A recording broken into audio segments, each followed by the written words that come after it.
You're watching Straight Black Love Talk with your host, DCRADICAL1, the home of intelligent, mature relationship conversations.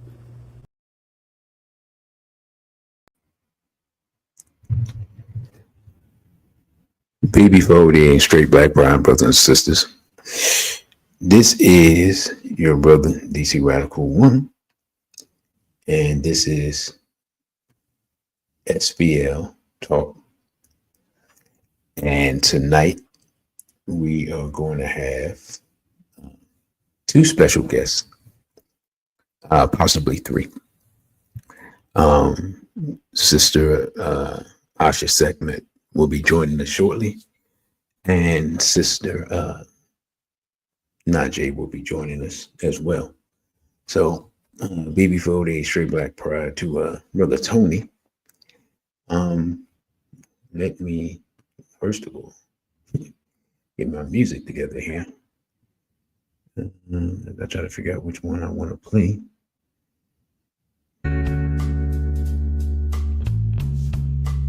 Get my volumes together. This is actually not the right song. I don't know what. It's like they rearranged my music. No, it's not like they rearranged it. I mean, they have actually rearranged and purged some of my music. Okay, well, this is what we have tonight. But the music isn't as important as who we have. So let me get started because one of the sisters has to leave early. We're going to start with our straight black pride pledge. Try to say that quickly without messing it up. And let me clear off everything so you all can see it. Now, it says, I pledge allegiance to my straight, black, and proud ancestors and to the culture and traditions which they founded. I vow to practice those traditions of straight black love, family building, and nation building to the best of my ability, using all of my life's energy, intelligence, and creativity. I also vow to do everything in my power to protect black men, black women, and especially black children from sexual abuse, homosexuality, exploitation, and miseducation, as long as I am mentally, physically, and spiritually able. Lastly, I vow to fight against any force, physical foe, ideology, or philosophy which threatens the straight, black, and proud culture, regardless of origin. This I pledge in the name of my African ancestors and the divine creator, Ashe. And that's how we start off SBL Talk. Every show. And I just wanted to get to a couple of slides. One, just talk about marriage from a cultural perspective in African tradition.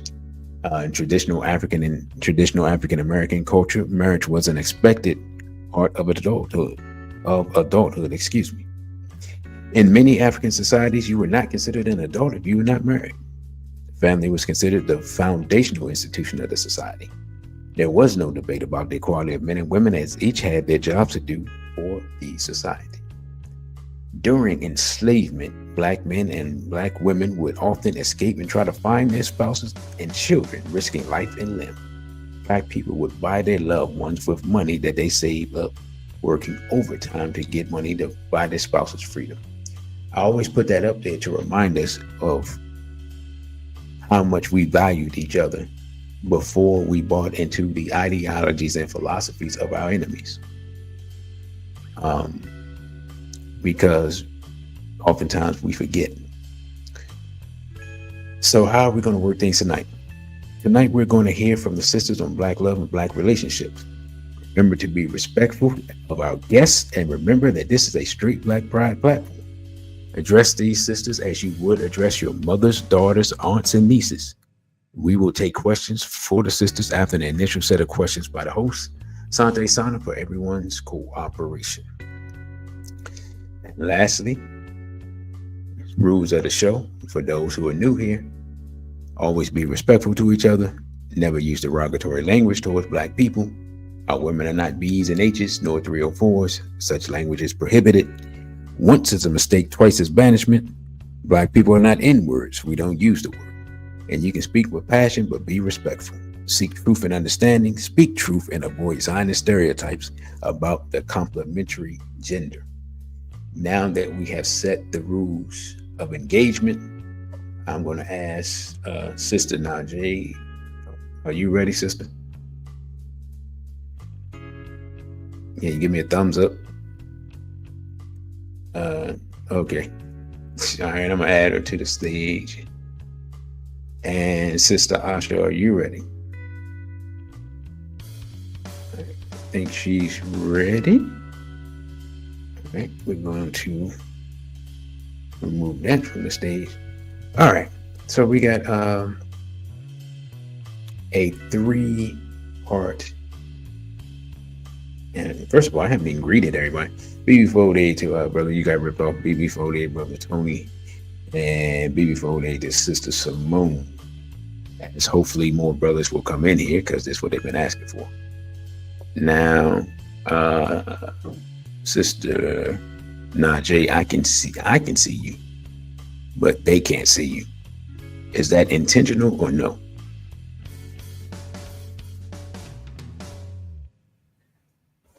I'm waiting for a response. Well, first of all, let me make sure I can hear everyone. And y'all tell me, do y'all want the music taken out so we can hear everyone or what? Sounds good. Okay. All right. I can hear Sister Asha. Sister Najee, can you hear me? Can you check in, please? Okay. She just went out. Maybe she needs to come back in. She may be frozen. So what I'm going to do, I'm going to take the music out for now. Because, to be honest, the music is distracting me, which doesn't make sense because I'm the host. So, all right, well, sister, while you're here, how are you today? I feel amazing, Brother DC. I appreciate you having me. It's an honor. It's an honor that, we cross paths and that we connect because I've been following Straight Black Pride since I would say about 20 years old. And I was seeking knowledge of self. And so Straight Black Pride has been very instrumental into me gaining higher levels of consciousness. So shout out to Brother Irritated Genie, of course, and Straight Black Pride. Shout out to you, Brother DC, for all the great work that you do for our community. All right. And we'll go down that road. How did you, well, first of all, how did you get knowledge? And how did you discover SBPM? Yes. Okay. So it was my love for a Black man, right? I was in a relationship when I was in college, and that was my ex-husband at the time, and he introduced me to Irritated Genie, and he was showing me his videos and Straight Black Pride movement, and that was after I started reading. I apologize for that. After I started reading some information about African holistic health from Dr. Laila Africa. I read The Destruction of Black Civilization by Chancellor Williams. Stolen Legacy. So I was reading these books, and then he introduced me to the Irritated Genie videos, and I was like, oh yeah, because I'm a warrior at heart. Right? So I was like, oh man, this is absolutely disturbing, right? One, right, protecting our children, protecting our babies. And then I was also a formal educator as well. So this just hit home for me. I've been working with youth. Since I was even in college, tutoring elementary students. So yeah, it just really hit home for me. All the things that he talked about, and what you all stand for, which is mending back our traditional family values that we would have as African people, as that's natural for us in our DNA. Okay. All right. That's good to hear. And it's not surprising. A lot of sisters come into the movement because of a brother. and occasionally brothers come into the movement because of a sister. All right, so I'm gonna ask a question that is just a fun question. What's your favorite love song? Oh, Luther Vandross, so amazing. Yeah, Really? Luther Vandross, so amazing. Yeah, I do like Luther Vandross music. You may have to enlighten me if there's some history about him, which wouldn't surprise me. It wouldn't surprise me at all. I'm over here laughing because I was going to say I'm about to break your heart, No, Mister. you're not. No, tell me, enlighten me, teach me. Yeah, Mr. Van Dross unfortunately had some unfortunate experiences as a child, and that led to him engaging in homophile activity, notably with fellow singer Mr. Freddie Jackson. So, yeah, when he was singing some of those songs, So Amazing and A House Is Not a Home, and again, those are classics now. I'm not going to sit here and deny and say they weren't classics, but yeah, he was a homophile. And I'm going to tell you a funny story. My Let's see. Sister Najee's back. Are you ready, sister? Now? All right, I'm gonna ask Sister Najee. Yeah, Greetings, sister. Okay. peace. You on your phone? I had to switch over to the phone. Okay. Hey, tech problems happen. Trust me, I know. But no, yeah, back to Luther Vandross real quick. Funny story. Um, my mother, right, one of her co-workers years ago, this went out. I guess this is when the story came out, this before the internet. I don't know how old I was. She told me that one of her co-workers, when he found out that Luther Vandross was a homophile, he grabbed all of the Luther Vandross records, carried them outside, and threw them in the garbage, and took the garbage can to the curb. That's what he did when he found out. Respect. So, I mean, it was a different era. Like if you found out the information like that, no matter how much you love the person, you just like, oh nah, I'm not dealing with this. And I never forgot that story. She told me that story a long time ago, and I just laughed so hard. It was just hilarious to me. Uh, I was about to ask Sister Najee a question, and then she disappeared. So we'll wait for her tech issues to clear up. Um, I'm trying to think of another question because I just wanted to start it off with easy questions. Well, okay. This is not an easy question. I have seen over the last few years, actually longer than that, sisters have had a tendency to protect the homophiles in the community. I'm just going to ask you as a sister, do you have any reason why you think that is, why Black women have been so protective of these people over Yes, the 20 years or so? yes, that's an excellent question. And the roots of it, of course, is feminism, right? Because we know that Black women, by and large, have sold into the lies of feminism and women empowerment, which has really just put them in another slavery. So so we had, the bell hooks, the Alice Walkers. During the first wave of feminism, they went into the college institutions and infiltrated the minds of Black women. So they targeted Black women specifically, right? We know that, you all teach on that they were, CIA planted them, right? So that was their mission, was to do that. And when you read the information from Bell Hooks, it is very evident that that was her mission, right? Because she talks about it explicitly about the minds and the psyche of Black women and their love for their community and their family, and how that needed to be switched to career driven. And I'm like, someone planted that for her, right? She was paid, right?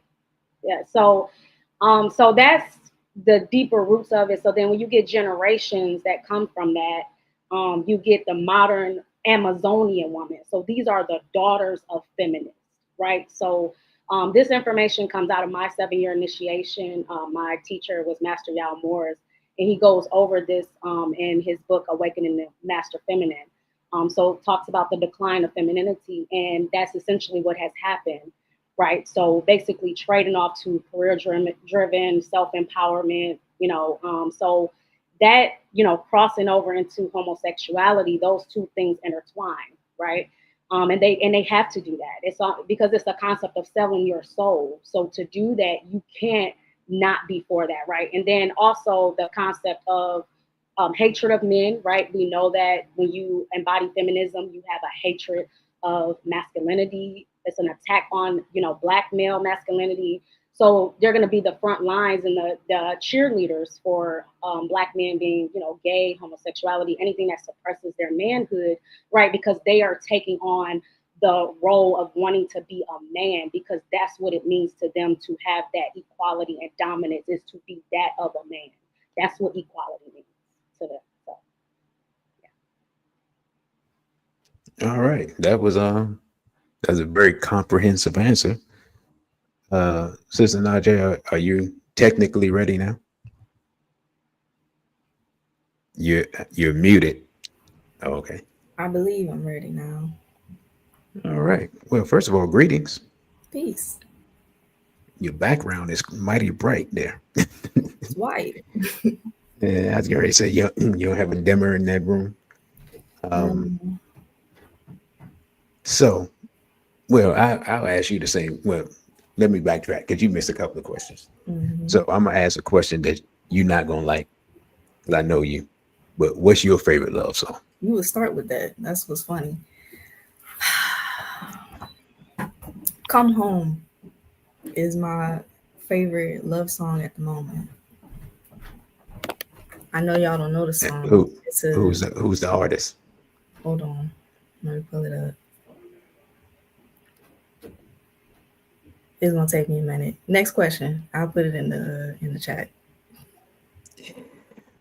No, the next question is, why do you think that Black women nowadays protect homophiles? And they have for about 20 years or so. They protect specifically the male homophiles in the Black community. Because they're on the same team. They're on the same team. They work for the same purpose. They have the same goals. They have the same interests. They work for the same team. Okay. Now, I'm not gonna lie. I was expecting more brothers to be here. I don't know where everybody is. I've been putting this up for a while, and I'm gonna say this now. I'm gonna talk bad about the brothers because y'all know how I do. Y'all been asking me, man, where the sisters at? Where the sisters with knowledge at? Where the sisters that like Black men at? Where? Now, here we are, and we don't have nobody in the show at the time. Now, maybe the numbers will go up, but I'm going bad mouth people. I'm gonna talk bad about you right now, because if you're not here and you've been DMing me and sending me messages and all this stuff, and now you're not here, I'm gonna talk bad about you. Yeah, that's how I am. Y'all know how I am. So you said "Come Home" by Naila Blackman. Okay, I don't know who that is. So I'm gonna answer the question. And I'm gonna go old school, because I just saw somebody review this song, and I was like, yeah, this is probably the greatest love song of all time. And it's actually before my time, but it's Lenny Williams, "Cause I Love You." And the thing about that song is, it's one of the few, how can I put it? It's a song where you can see a Black man as the most emotionally vulnerable that you probably will ever hear in a song. So I don't know if y'all familiar with it. Like I said, it's an old school song. Lenny Williams, "Cause I Love You." If you haven't heard it, check it out, and then tell me what you think later on. Now, next question.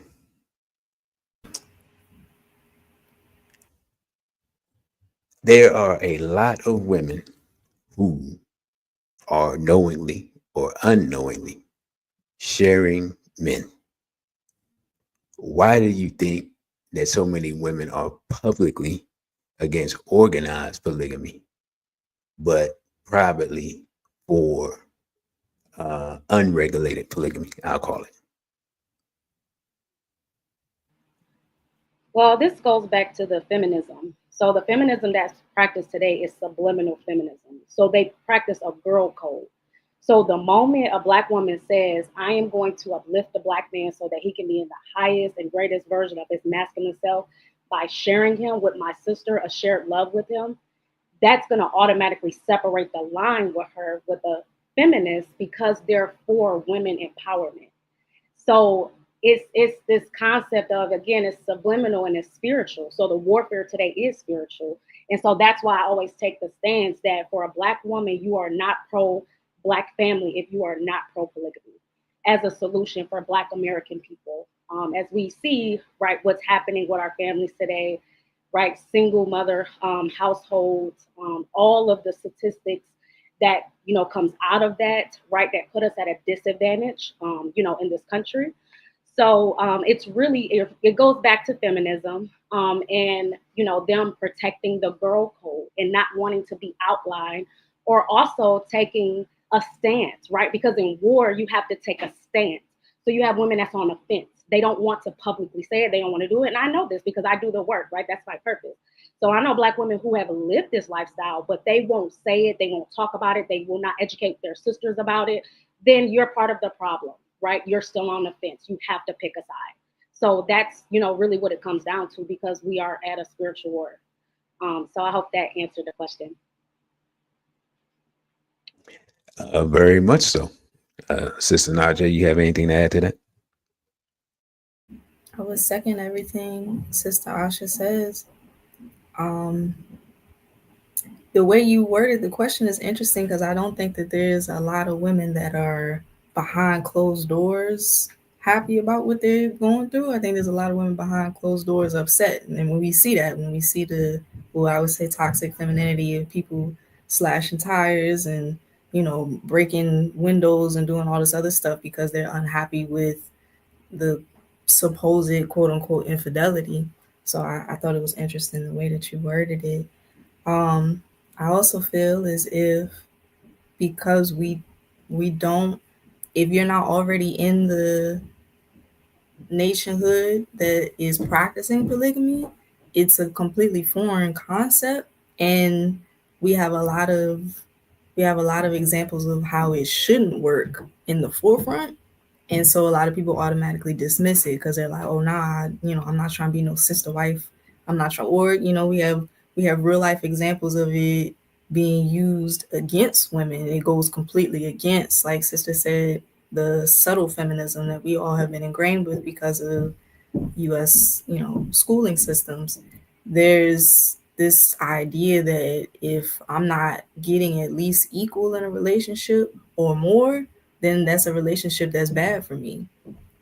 And there's a lot of men that are taking advantage of women. So I think a lot of people just in general try to step back from the whole system. They don't see it as, wow, this was an ancient system that has worked to keep communities together. Nobody is teaching that.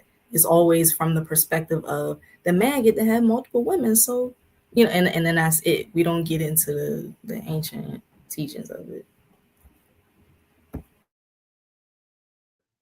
Okay. I got a question. This next question is actually was inspired by a video I saw earlier today. Now, there's this video going around where a sister, I would use the term loosely, claims that she is so pro-black that she can't find anyone that's black enough on her level. So her pro-blackness has advanced her to being with the European. I'm just going to ask a simple question. Is there any way possible for a person to be pro-black and in an interracial relationship? No. No, I take the stance that you're now practicing something else, right? So you're in a mixed race group now, especially when we talk about procreation.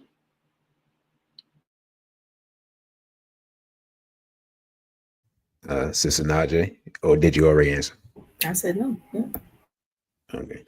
Either one of y'all, would y'all like to try to elaborate on what type of shenanigans this person is trying to pull? Because I just found it hilarious. I just found it ridiculous. Yeah, so the first thing that came to mind for me is a tactic to defend her lifestyle, right? So, there's no way you can, right, try to do that. But, people are so in their ego, right? And it's no way you can cover it up. But, she has to, I would say a lot of people find it hard to look at themselves in the mirror, right? So especially we talk about the modern world we live in, it's a world of illusions, right? And Black women have been sold so many lies. So for her to face the reality, like her sleeping at night and her to look at herself in the mirror, she wouldn't even be living a lifestyle like that. So she have to say something. Like she have to say something to continue to just live, right, and defend the lifestyle that she's living. So it's a contradiction, the what she's saying to her lifestyle, and that's a symptom of someone living in their ego and believing the false illusion, that the lies that they've been told. So yeah. Okay. Um, we don't have many brothers in there. I, I will say because Sister Asha has to leave at 7. So if there's any brothers that have a question specifically for either one of the sisters, you can put it in the chat. If you want to be guaranteed that it's read, you can super chat it. You can super chat it for $1 if you want. Um, but like I said, Sister Asha has to leave at 7, and hopefully we have another. There's another sister that's supposed to be coming on. Hopefully by 7. Brother, you got ripped off. You posted a question. Can you repeat it? Because I do not see it. I actually seen his So question, Brother DC. Do you want me to answer it now? okay, well, you can go ahead and answer now. Okay, so the straight Black pride movement principles don't go against polygamy, polyandry. So how do you integrate your lifestyle with the straight Black pride principles on the movement? So this is what I said. So yes, I practice polygamy. Me and my husband, we're polygamists, and I actually teach polygamy as a formal education. Going over husband sharing. So I have a curriculum. We have indigenous wifehood trainings where the sisters learn how to do this properly. So the way that I integrated into my lifestyle is to give the foundation of what it's about. So polygamy is community building. That's why you do polygamy. There is things that's going on right now that is very disheartening to me in the Black community, where they're putting polygamy in the connotation with sex. So you see that on the Black polygamy pages, and it is utterly disgusting. It makes Black people look degenerate, and I don't want to go too much on a rant about that, but that's not what polygamy is about. It's about nation building. It's about coming together with collective resources. It's about, sisters seeing each other as, ourselves or reflections of each other. You go no greater as your sister, right? It's a concept of no sister is left behind. So every sister in the community gets love, gets a husband, the children, there's no children that's growing up without a father, right? So we talk about all the symptoms of what we see today is dysfunctional polygamy, as I call it. And that's happening right now.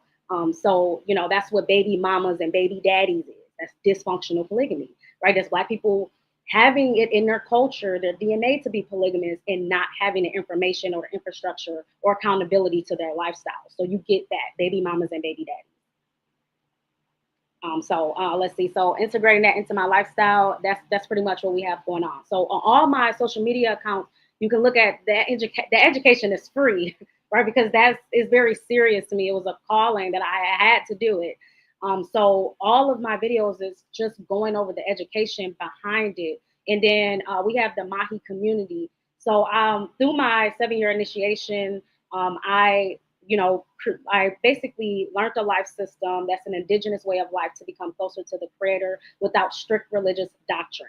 So we follow, the Most High, right? We are not an organized religion, right? So it's a spiritual path. So polygamy is very spiritual. So it's for all of us to ascend to the highest and greatest version of ourselves with practicing this lifestyle. And I did see a woman in the comments that say that she's not, as a Black woman, she's not polygamous because it goes against the laws of the Most High, and that is not accurate information, right? When we look at the indigenous cultures and civilizations, we still look at Africa today, they still practice these family structures. This is why we would have been able historically to hold nations, high civilizations for long periods of human civilization, because these were the family structures we practiced prior to European colonialism. If I can add to sister in regards to what the sister said in the comments, I'm not sure exactly which Most High you talking about, right? Because everybody got different levels of whatever they talking about. But if you're referring to the Bible, polygamy was mentioned, and it's not necessarily promoted, but Abraham had multiple wives. Like there's a lot of people within the Bible that have multiple wives. So I'm not sure exactly. Yeah, right. You're Christian, so that means. Oh no, this is somebody else that said they're Christian. But regardless, if you're Christian, it means that you should have an understanding of polygamy from the Bible.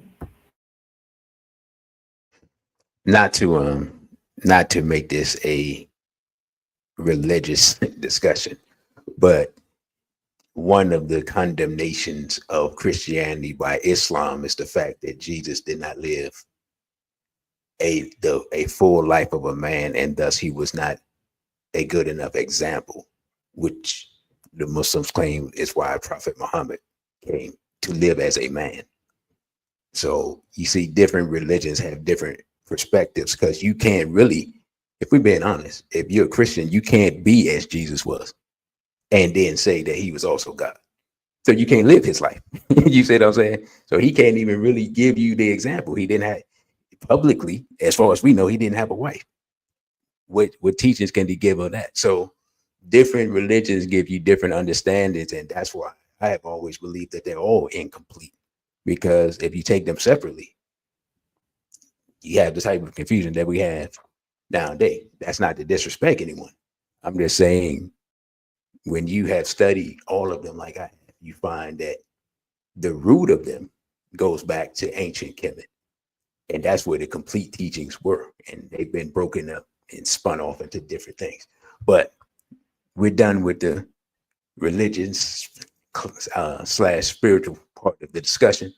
You know what I'm saying? We'll save that for another day, because one thing we know for a fact is that the quickest way to cause an argument and division amongst Black people is to argue about religion. And it's been that way before I was born, and it's going to be that way after I'm gone. So, okay, sister, peace to you. I mean, you can talk about whatever you want to talk about, but the only God I believe in is the God that's going to destroy our enemies. That's what I need God for, is to kill our enemies. And if he ain't doing that, and I don't see no, I'm looking outside now, I see some Europeans walking by. They look perfectly healthy. So, I can't do nothing with that God right now. We're being absolutely obliterated.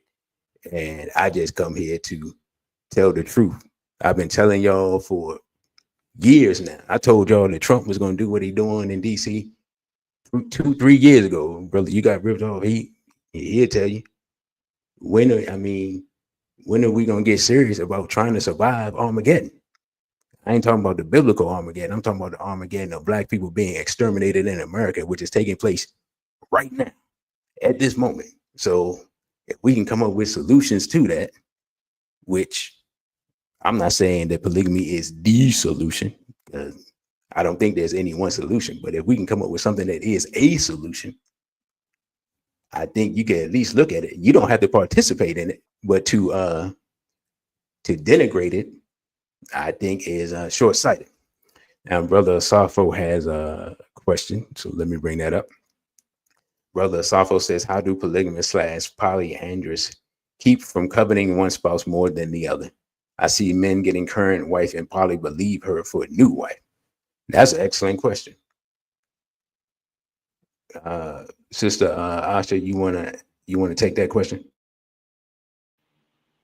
Can you rephrase it to me so I can understand a little better? I'm trying to read it, make sense of it in my mind. So, how do polygamous, polyandrous couples like keep from coveting one spouse more than the other? So I see men getting current wife and poly, but leave her for a new wife. Um, how do you interpret that question, brother DC? Yeah, so he's saying basically, and I think he's mostly referring to men. He's saying does a man avoid, in essence, favoring one wife over the other, even to the point of that I've actually heard this, but I've never seen it, where a man gets a new wife and then they, in essence, almost disregard the first wife, which I don't actually understand why you would do that. But because you have more experience in this area, I'm deferring to you on this question. Yes, so that all goes to the man's development and whether he should even be practicing this lifestyle or not, right? So a man's development do need to be completely online, like his development, his manhood, to be able to operate in a space where he is having equal treatment and holding each woman that he has in his life, providing for them financially, physically, emotionally, right? This is literally is taking the best out of the man, right? It's supposed to, right? In these scenarios, it unfortunately seems as though the man has not fully understood what polygamy is really about.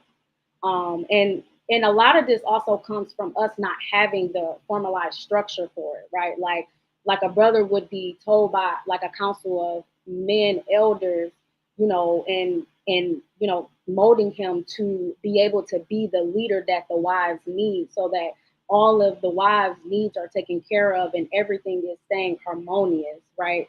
And but there is another aspect to it with the wives too, right? So the wives should be having relationship with each other where they're caring for each other, their needs, and how they're showing up in this union as well. So like if a sister wife is allowing this to happen, right? She may have some underlining competition that she's doing, right? That's mediating this as well, right? So both of them are playing a part in like the other sister being left out of that. And if that happens, they are not practicing righteous polygamy, because it's about us all coming together and bringing out the greatest versions of ourselves, right? So we should be caring for each other as sisters, right? Like if your sister feel like she's not getting enough attention from your husband and you all share together, you should care about that, right? Because if a woman's operating in that level of competition, jealousy, and that lower nature, she's going to sabotage that relationship. And we've seen this happen, right? In the Mahi community, under no circumstances. We have such a high standard. As soon as something like that would ever, a sister wouldn't even feel comfortable. Like the energy just don't allow it, right? Because we're just too tightly knit as sisters. Like there's no way we're a front together. We know what we're doing. We know what it's about. But that can creep in though. If you don't have a structure and you don't have sisters and brothers in a community who know what this is really about, unfortunately, you will get situations where this happen. But to minimize that, get a community. Basically, is what I'm saying. Because the likelihood of that happening in your individual polygamous family, that the chances will be higher for something like that to happen because you're fighting the world. You don't have a community. You're just an individual family, polygamous family. And it defeats the whole purpose of practicing polygamy. You're supposed to be in a community of people who is practicing that lifestyle. So, you get situations like that, unfortunately, because people are, kind of keep trying to get one foot in, one foot out. If you're going to follow this path, you have to really be about it, right? You can't try to go this one path following modernism, not going back to our ancestral roots and think you're gonna have, the fruit of the wealth building, nation building that comes out of that when you're not genuine, right? You have ulterior motives, you're ego driven. Some people are lust driven, and they're going in a whole different direction. But I could just tell y'all what we're doing with the Mahi community, right? This is serious, right? This is about community building and nation building. Sister Naja, you have anything to add to that? I actually wanted to ask the sister a question because this is not I don't come from this background. My first introduction to polygamy was at a conscious meeting, and it was an elder mama that explained it to me as this is a solution that comes from our ancestors that we can use. You have a woman loses her husband for whatever reason, the community needs to take her in. That's the responsibility of the community. So when it was explained to me like that, I was like, oh, okay, I get it. But I still am hearing, all of the failed attempts at polygamy. And so I'm on the fence, I guess we'll say. I'm still on the fence. I've had offers, right, for that. But I want to ask you this, sister. What do you think about I think it comes from ego, but this notion that if I'm going to be a part of that system, then I need to be the first wife. What do you think about that? No, I don't know who determined that, right? Now, if you're in a community, we go based off a bagua, so a star system based on like when you were born in this incarnation, what was your incarnation purpose? Like, because again, it's spiritual, so that could determine whether if you could be a first wife over here with this brother, or you may fit pair with this couple, this black poly couple right here, and they're serious about it. They're just waiting for that, sister to come in, and it's or so organic, right? It's all to do with, us as spirit beings in the human form, right? So, but if people, like I said, if they're too flesh driven, they're going in a whole different direction. And I don't teach those people. I don't talk to those people. I don't want nothing to do with Black people who are like that. We are not of the same culture. We're not of the same community. I don't identify with practicing polygamy from any ideologies that does not align with community building, nation building, and upholding the laws of Ma'at. So no, it doesn't have to look one way. That's another false assumption of polygamy. It depends on your community of how it's going to look, like your polygamous dynamics. With our community, we don't have a restriction on like wife sharing, for instance. Now, we don't have a formal structure yet for it, right? But we don't deny that, right? That we don't deny that. So it's different depending on community. I know in Islam, they do deny that. Women are not allowed to have relationships with men outside of their husband, right? So that's a structure that's there. But for us, and I would say other spiritual polygamous communities, there shouldn't be, someone saying, oh, it has to look like this in terms of you being a first wife, because that's not how a pairing process should go, basically, right? Because the way that you would be paired, it depends on many different factors spiritually, right? For you to evolve your soul, right? We're not objects as women. You don't just slap us with a man and no, right? And unfortunately, I have heard some stories about this happening from sisters who grew up in polygamous communities in Africa, and they come over here.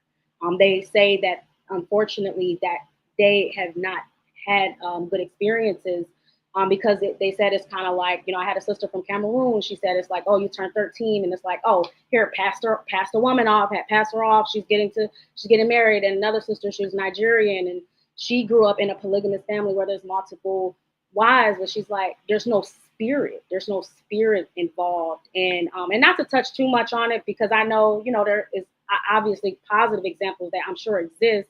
But I just know based on my consultations and when I speak to the sisters who are, both of these sisters are married, and they are in polygamy, and they're open, they grew up with it, but they're just like, where's the spirit? Like, what's the purpose of us actually doing it? Because as women, we're just objects, right? We're living souls. So it all goes into the pairing process of what will help you achieve your incarnation purpose, your soul purpose. And if you can pair with the right Black man and the right Black woman, that all of y'all working together to achieve your incarnation purpose, then that's the force, right? The love is the driving force that builds the community that comes together and help us fill out our purposes. And so, we do that righteously, then we can go back and connect with infinite source, or what you may consider God, the Most High, etc. I hope that answered your question. Super long. No, it did, Asante. I appreciate you. Real quick, Brother DC, can I address something in the comments? You asked what Go ahead. conscious meeting it was. Specifically, it was a New Era DMV meeting. New Era is based in Detroit, and I would have to say how it works out is like Detroit has a lot of positivity. Detroit is next level when it comes to our communities in the Americas, like reaching towards sovereignty. New Era Detroit has done a lot. I was at New Era DMV, which to this point, the DMV is a whole different situation, but I just wanted to answer that because you said the conscious community is a joke. I feel like it's only going to be a joke if you stay around people that are jokes. And then you also had mentioned, excuse me. Yeah, just I feel like Sister Tila, I like that name, if that's how you say it, Tila, you should just come on because you have a lot to say about it. And this was supposed to be, a whole conversation amongst us. You said, how is polygamy going to help our nation? I could speak for myself as a mama that has 2 children. I do need like we do need men that are going to take in families, that are prepared to take in families, like they can actually mentally get over the whole thing of, like need to be able to take care of children, take care of the community, take care of the women. Like we do need that mindset. So I understand what you mean by right now the mindset is off, but that doesn't mean that we just chalk it up to whole community's jokes. We all got bad mindsets. Just forget it. Like, no, it's supposed to be a solutionary conversation. So we need to be thinking about the different solutions. That's it. All right, sister. I wanted to kind of address what was said earlier about as far as the men. I think personally, I don't actually think, I know personally that a man has to go through a certain amount of life and a certain amount of development, and a certain amount of, and be under the guidance, leadership of other strong men before he can even think about taking on one wife, let alone multiple. And I think that one of the difficulties we have is we haven't produced a system of producing more warriors. When we do, the organizations, of course, come under attack, because if you produce warriors, ultimately you produce victory. But when we have these issues where you were talking about people still engaged in flesh and things like that, that's why I believe, kind of similar to what Dr. Welsing was saying, for a man to take on polygamy, I don't believe that any man under 35 and probably 40 would be ready to take on that situation, because there's just a maturity level that you will have to have, and an understanding of life that you will have to have, and an understanding of women that you will have to have.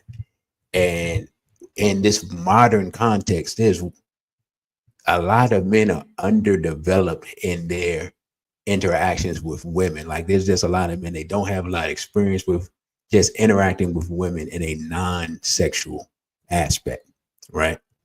Like they don't know how to speak to women. And I know this because I've had singles mentors, and it's almost like high school. You got the guys over here twiddling their thumbs, and you got the women over there, and you're like, okay, I have to initiate some activity to get some interaction. And I'm talking about these people in their 20s, 30s, and 40s at the time. And so I just wanted to interject that, because that's one of the things when we discuss these things, we don't really discuss the maturity it takes to even attempt to engage in these type of activities. So, sister, before you go, could you address that? Yes. Okay. Yes. Thank you, Brother DC. So for the part of the manhood development, what we have with the Mahi community life system is Tantra. So this is an ancient practice that has been lost. And what my purpose was is to bring this back to us, right? It's an advanced form of sexual practices. So this is some of what's wrong with the developmental piece, both for Black men and Black women, because we have sex like Europeans. We're not having sex like we did have, ancestrally, like, through our lineages where it incorporates spirit, right? And so Tantra is a modality where a man and woman, right, it's polarity work. So it involves, a man getting on. Well, I guess I could just talk about how I do it from a tantra practitioner perspective. So let's say if a brother, he's like, okay, I think in his lifetime I was meant to practice polygamy. Like I'm serious about this, and let's say that he's in his like he's 27, and I'm like, okay, I would recommend tantra because tantra is the catalyst for him to get his four masculine archetypes online instantly. So without a community, this is the solution for it because without a community of men for him to resonate with, to naturally cultivate that, having rites of passage, then he's going to have to get right. This is a form of the supernatural. So Tantra really activates the supernatural part of a human's DNA. And there's steps to it, right? It takes time, but it is an ancient practice, and that's what I do for a living. So I do tantra for Black men, and helping them, develop and getting their archetypes online and developing to the highest and greatest versions of the masculine self, and quickly, right? Because we know that we're on a time clock, as it had been told to me when I started my journey. I had got a vision from the spirit that the future survival of Black Americans is dependent on our children, us learning like polygamy and us practicing it. That was disclosed to me. So I was like, okay. So that's when I was tasked to, start the education with it. And then I want to go back to it was a sister in a comment. She was asking questions about it, about how is polygamy going to help our nation? All right, this is a great question.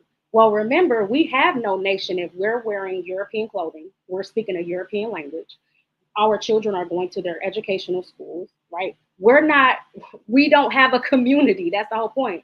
A community is sovereign. That means you speak your own language, you produce your own food, you produce your own clothing, you have your own educational system. This is very advanced. And I'm saying that the first step to get there is practicing polygamy. And it was great to be with y'all tonight. I appreciate this talk. I appreciate you, sister, asking the questions and also just continuing the conversations. You brought great value as well, brother DC. Appreciate you. All right, sister. I know you got to go, but what I'm gonna do, we're gonna take a break, and I'm actually gonna play Sister Asha's commercial. so, so while she's gone, she'll still be here for another 4.5 minutes in spirit. All right, sister. Thank you so much, and we'll probably have a second part of this, and I'll let you know. So just be on the lookout for that. All All right. right, sounds good. All right, sister. Peace. Okay, so give me a second. I'm gonna load up this commercial for our sister Asha, and then we'll be back after that.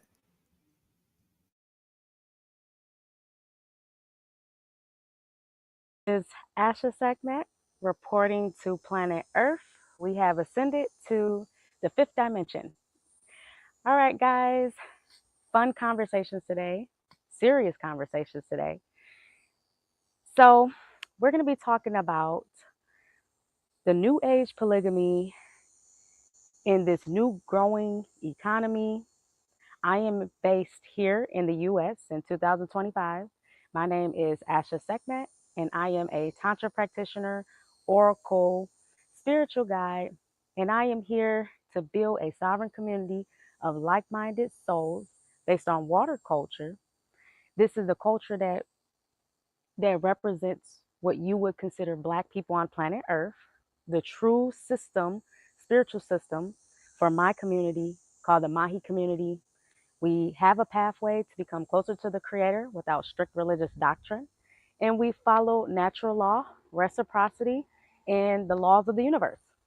We value superior wifehood, right? Because the model that we have is an ascension to become superior man and superior woman on planet Earth. In our system, both man and woman is considered God. We're not a matriarch. We're not a religion. Okay. We uphold the laws of the universe. We uphold the laws of Ma'at, which means that we uphold the laws allowing both sexes to evolve. For the 3-part virtual series, you're going to get one, I'm going to give you the natural calendar cycle that we use. This is the foundation. It's the life system foundation. And when we go back to what the new world is becoming, people are going to be left behind if they cannot get out of their conditioning. And especially when you're talking about building a community on polygamous family structures, you having the thought of how you want things to go, you should completely scratch that. It's about the community mission, right? It's community above individual needs. Awakening the Village. This is a 3-part virtual series that we're going to be doing for the Mahi teachings on poly love, spirituality, and community. Come to the Awakening the Village. This is going to be Wednesdays, August the 13th, the 20th, and the 27th at 8 p.m. Eastern Standard Time. The Black man is the highest capacity of what the divine masculine channels through on Earth. The Black man has the highest level of masculine potency on planet Earth. Okay. So yes, the Black man is my God, my healer, protector, my master, teachers. And that's what we center our sisterhood on in husband sharing in my community. We do center men in our community. Okay. And we have indigenous wifehood trainings, and that's still there. And that doesn't necessarily clash with the wife sharing, because sisters know their life path, right? We know their life path. They come for that and they get the training, and they, have that in our community. And then of course, as time goes on, the wife sharing part, there's a blueprint for those who ascend to that level, and it's meant for them. We'll have that as the time is right. All right. It's been real, y'all. Love y'all. Love building community. You can reserve for the Awakening the Village on my website, www.ashasekmet, that's SEKHMET.com/store. And also Tantra trainings. If you're interested in that, having a one-on-one with me, that's how you start learning the life system. This is going to be a good opportunity for you to learn the life system, but also just to have the one-on-one with me, build the connections, get tapped into our community. I have polyamory consultations and polygamy services. So wherever you are, I have heart work that I do as well to help you connect with your soul, and Tantra. So please reach out to me if you are interested in learning and wanting to become a part of our growing community. I will see you all in the next video.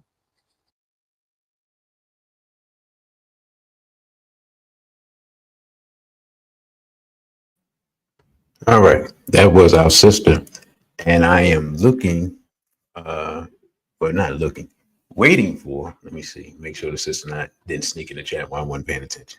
Nope, waiting for another sister. So while we are waiting for her, it's just myself and Sister Najee, and I don't know if I should bring this up. Yeah, I'll bring it up. So we were contemplating starting a reaction channel. Is that correct, Sister Najee? Well, since we're here, let's just ask the people, if we started a music reaction channel, which I know is something totally different from what y'all know me for, would y'all support that channel? Y'all can just leave the comments in the comment section. Now, if there's any brothers that have any questions for the sister, now is the time. I've known Sister Najee for a while. But let me ask you this question, because I don't think you were on when I asked the sister this question. How did you come into the knowledge?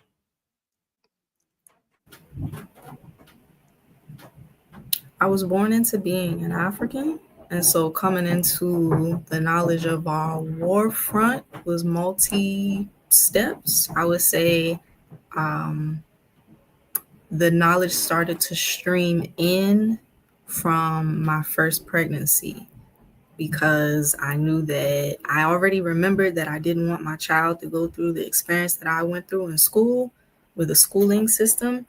And then from there, it was just constantly looking into how can I homeschool? Okay, well, what kind of curriculums are there? Okay, well, shoot, there's African centered curriculums. Oh, snap. And then from there, it just kept going and going. And, you know, that was it. Okay, because I'm not gonna lie, I had no idea. And Brother Jimmy's asking a question that you never ask a woman. I'll, I'll leave that up. I'll leave that up to you. I don't know who he's I was talking to because that's not my name.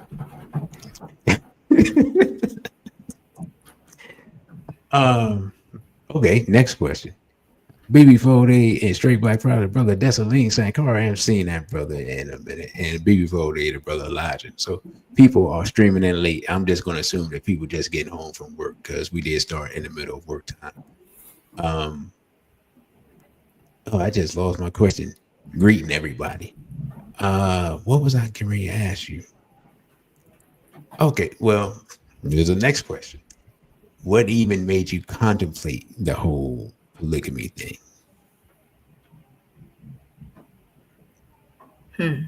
Like I said, the elder mama from New Era DMV introduced it to me as a solution, and I like solutions. I'm a solutionary, so I accepted it as such, but I haven't really needed to think about it outside of that. You know what I mean? So more recently, from people, from offers from men asking me to be involved in their polygamous unit, that's made me consider. But outside of that, I'm just like the sister said, it's all a spiritual journey, and it's just gonna feel right, I guess, when it feels right. But to answer what I just said, as far as people's offers, I truly feel like it can't spiritually fit if the offer isn't complete. So if you're saying that you want to have multiple wives, but you're not able to taking care of me, then it's kind of like it's not really a serious offer. You know what I mean? Without question. And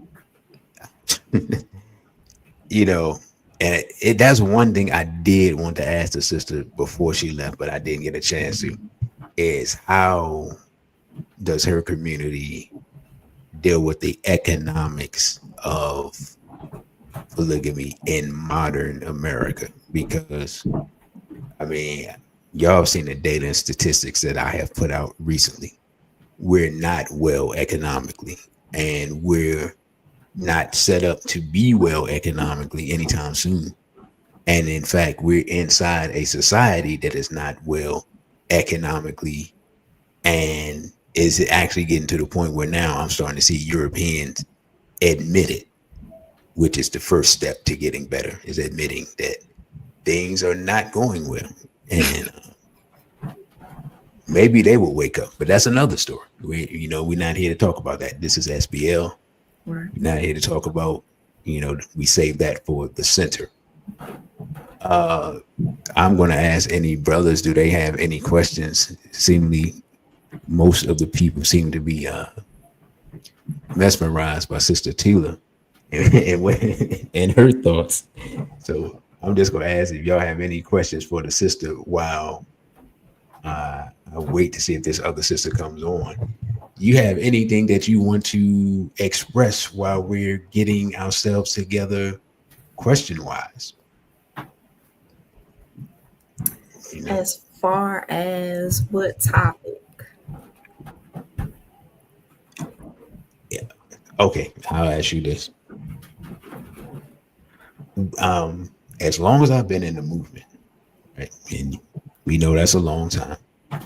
In this area, there's always been, as from what I've seen, from what I've experienced, right? There's always been more brothers than sisters in the movement. Even at its peak in the, I guess we would say the late 80s, early 90s was probably the peak. What would you attribute that to, since you are also from this area, but different generation? And you're saying, why is it that why has the ratio changed or altered?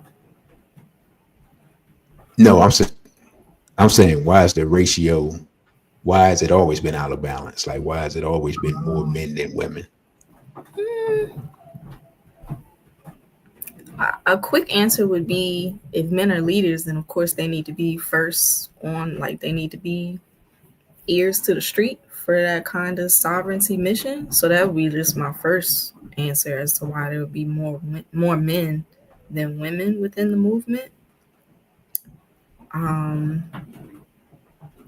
Women tend to count themselves short, I think, sometimes. So they may not feel that their voice matters at those kinds of meetings, or maybe they feel like they don't have anything to offer. Usually when you see a woman in like a conscious, capacity in different groups and organizations, she's already very outspoken. So, she sought out those spaces, but the average woman isn't necessarily looking for that. The average person within our community is not looking for that. So I think that might be why there's more men. Low key, it's like the men should be already doing these things, and bringing the women in is part of the plan.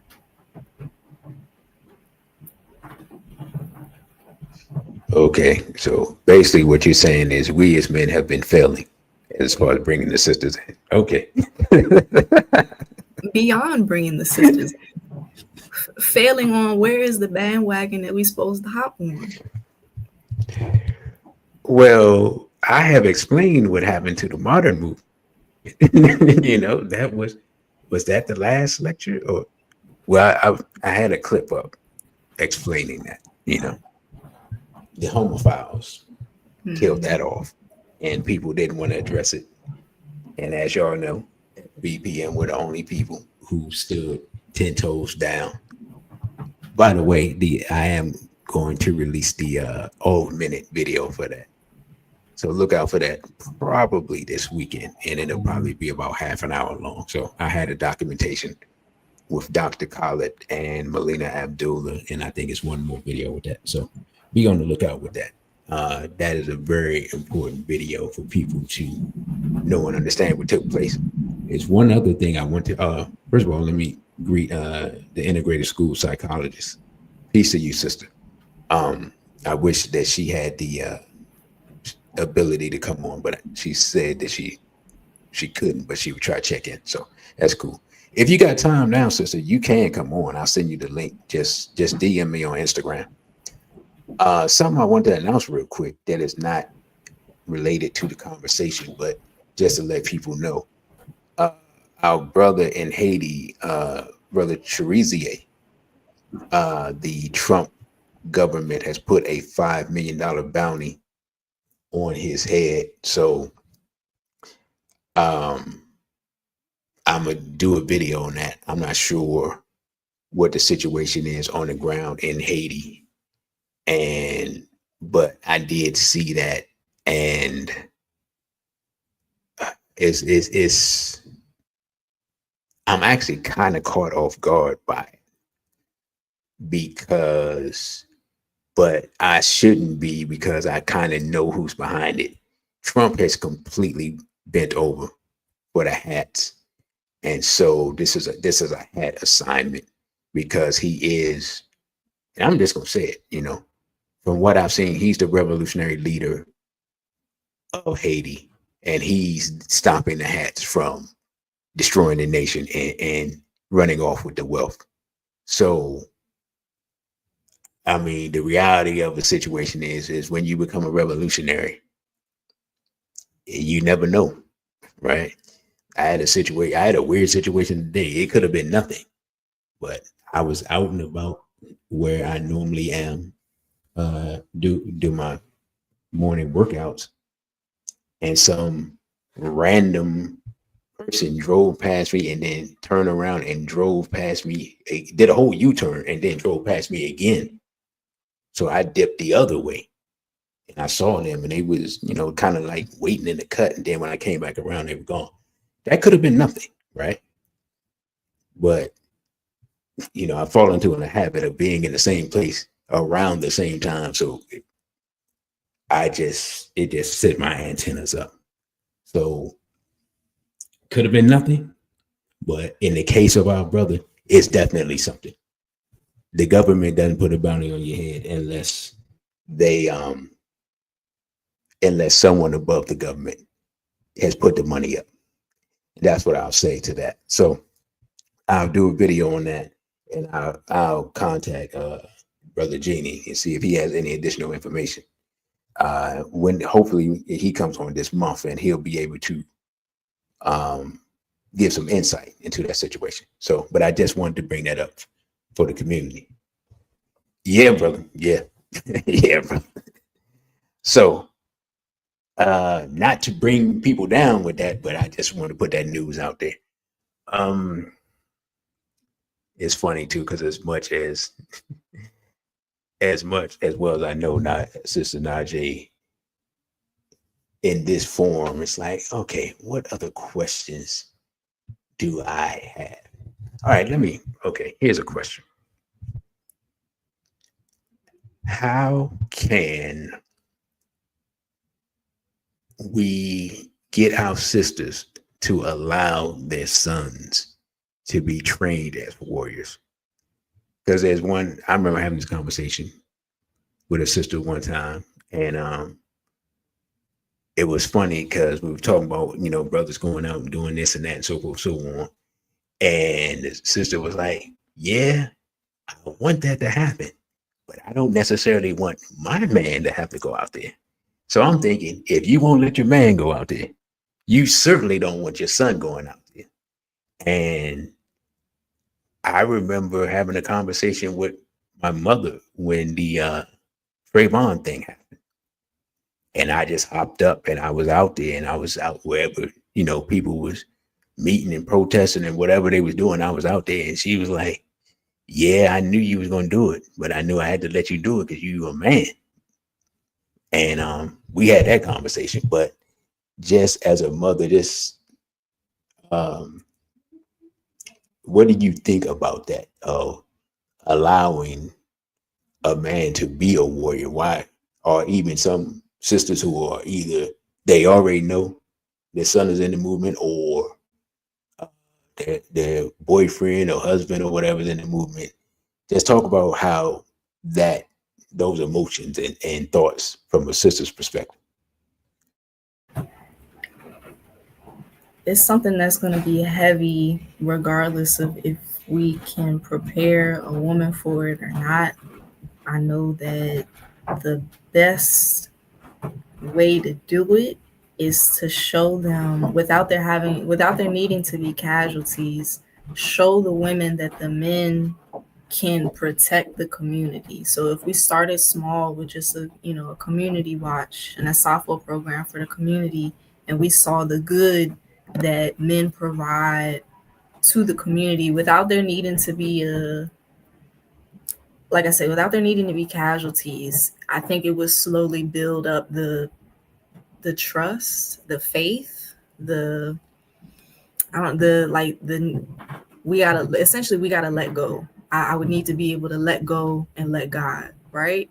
And I think that if we can slowly build up to that, we'll get to a point where we're not only allowing it to happen, but we're proud of the fact that that's my son, that's my husband, that's my father out there, that's my man that's out there protecting the nation. But I think it would need to take time, because we're not just starting today.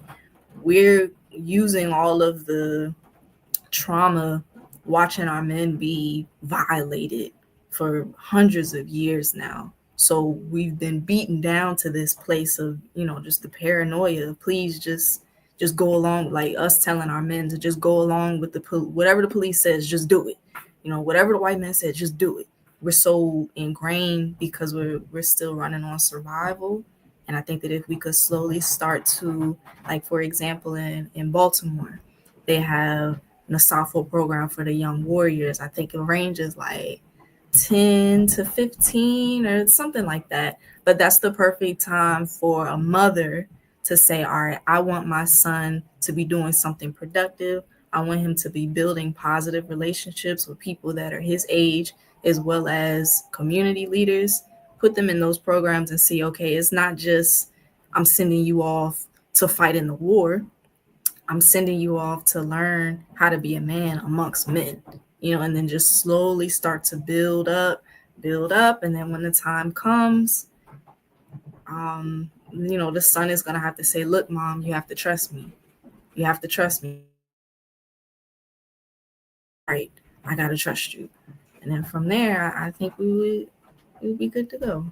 Does that answer your question? Absolutely. And brother, you got ripped off with the $5 super chat. Says, Sister Najee, what is your biggest peeve or pet peeve with black men? Is this a natural behavior they have or an induced menticide? And can you or I guess the sisters collectively change this? So I'm gonna leave the question up and I'll let you address that. Let me ask, the question is concurrent. So what is your biggest pet peeve? And is the pet peeve a natural behavior that they have or induced menticide? So it's all together. And then after that, can the sisters change this? Well, I'm gonna answer right now. No, me and the sisters cannot change anything when it comes to black men. I think it takes black men to change black men, in the same way that the black men look at women to say black women need to address black women. So of course we have a interdependent relationship, but for the most part, a woman's going to listen to a woman and a man is going to listen to a man. So no, I don't think that I can change it. I know I'm answering backwards. Biggest pet peeve would be cowardice. There's another way to say it, but I'll just use cowardice for right now. It's a more proper term. Is it a natural behavior? No. I think it is completely against nature for a man, specifically a black man, to be in a state of cowardice. It is definitely induced menticide. It's something like I was just addressing. We're running on hundreds of years of trauma. We've watched our families be beat down generationally, and so it's induced menticide. Absolutely. Me and Sister Tila agree on something. I'm happy to hear that. I'm going to slightly disagree with you on something, because he said, can the sisters change it? Collectively, the sisters can inspire change. And I'm going to give you a perfect example. The Black Panther Party women. There were a lot of brothers who saw those sisters and said, you know what? I'm going to sign up. Because Sister so-and-so is fine. And because this Panther sister said, hey, we don't deal with nobody. We only deal with Panthers. And there was a lot of brothers that's like, all right, give me that leather jacket and show me how to use this shotgun, because I'm going to marry Sister so-and-so. I don't care what y'all talking about. So I'm just saying. Sometimes brothers can get some courage when they see the right sister. They just like, what I got to do, what hoops I got to jump through, what buildings I got to jump over, what I got to do. So as collectively, can the sisters change the behavior of the men collectively? No. But can sisters on in an individual level affect a man or a group of men? I think so, because I'm gonna be completely honest.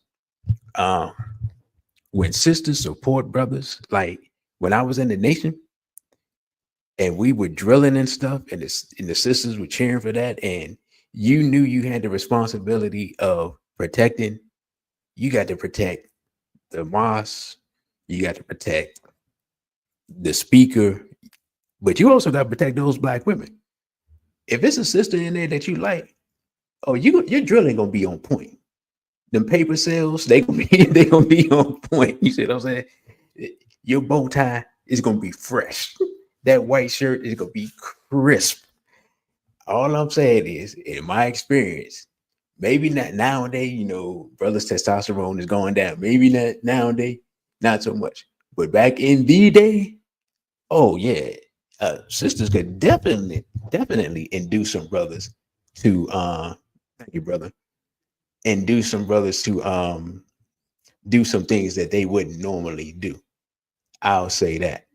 And since it looked like it's just gonna be me and the sister for the next, how much time you got, sister, by the way? I'm here. Okay. I'm gonna bring us two. So that's my slight disagreement with you on that. Now, if you want to say, well, brother, that was back in the past, I'll accept that. But I'm just saying that I've seen it. So thank you, brother. You got ripped off for that that question, which I can't even find. Okay, let's see. Here we go. Let me take that off the screen. Let's see. Did we have any more questions? Did I miss anything Can while I was talking? To your disagreement? Sure. Okay. It's very possible for a black woman to inspire change. But the question was, can a black woman change the cowardice of a black man? Do you still feel with that specification that it's true? Okay, we get into semantics, but since it specifically said change, I will agree with you. How about that? Asante. And I also saw what Brother Destiny said as far as the black man is power and the woman is magic, and it takes the magic of women to help the men. That's very true, and that's what Brother was saying, Brother DC. But if we want to bring it to today, there's a lot of women that are constantly talking down on men, saying a number of things, but saying, oh, we feel like that's, what is the word? That's zesty, or he's being like basically trying to say that anything that a black man does that is something that she doesn't like is cringe. And it doesn't make the men change their behavior necessarily.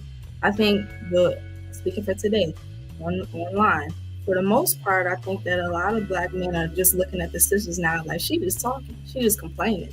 I can't do nothing right. Yeah, zesty.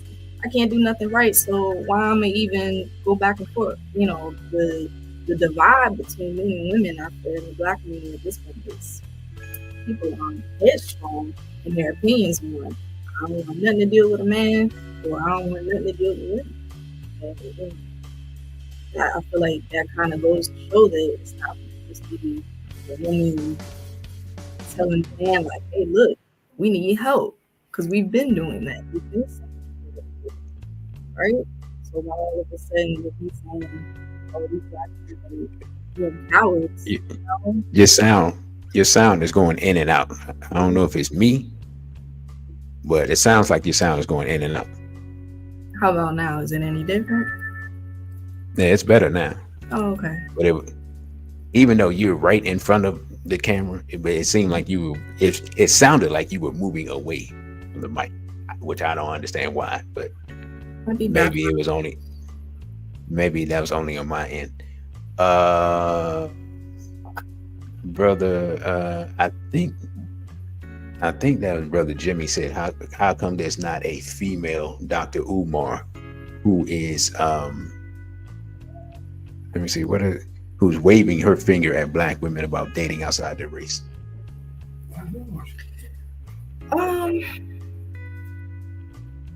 I don't think that we should be trying to have a female Dr. Umar, because Dr. Umar is not somebody we really need to be looking up to, especially with everything that's going on right now. He's talking down on the daughter that he, was trying to push himself away from and all that. So I would first start there.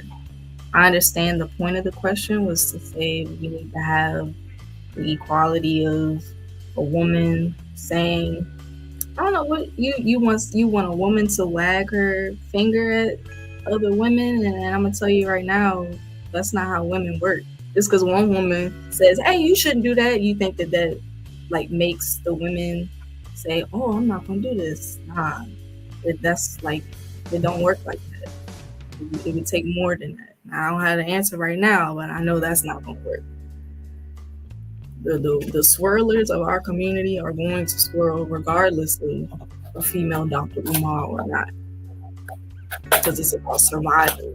They're swirling for survival, to be quite honest with you.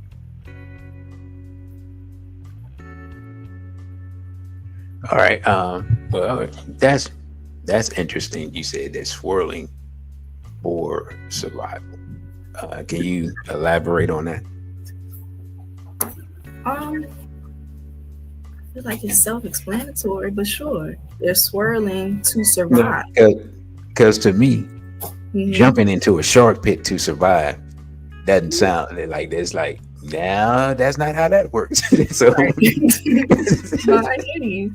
But when I say swirling for survival, it's like as a basketball player or a football player, you're going to do better if you have a white girlfriend or wife, right? The dollars. And when I say, okay, so I hear what you're saying, because you're right. You are just jumping right into the shark pit if you're dating white people.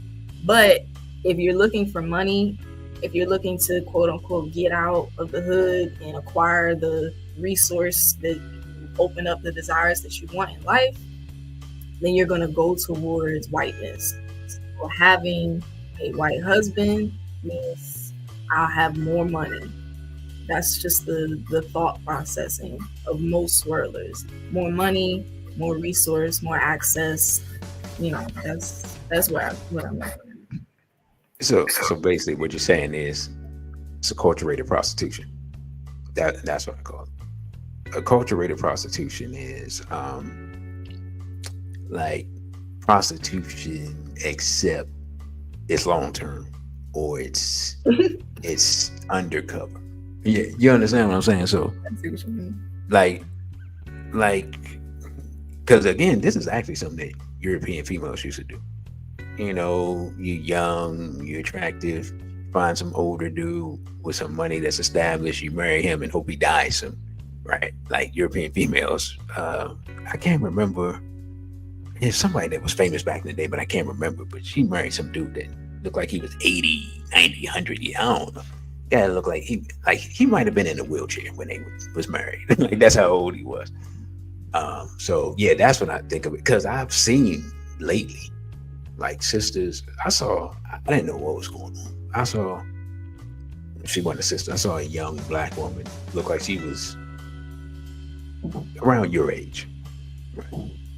And she was with this dude who was older than me, like probably by at least 10 years. Or it could have just been that he was a European and he looked 10 years older than me. And he had his maybe like 15, 16-year-old son with him.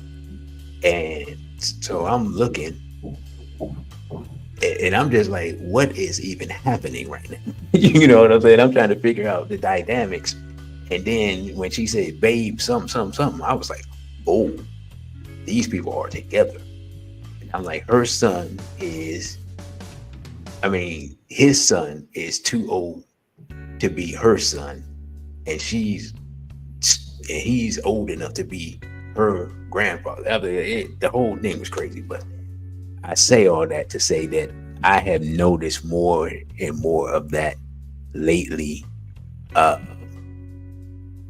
Not in the black community, but as I travel DC, I see it more and more. Whether it's that dynamic specifically, or just general swirling in general.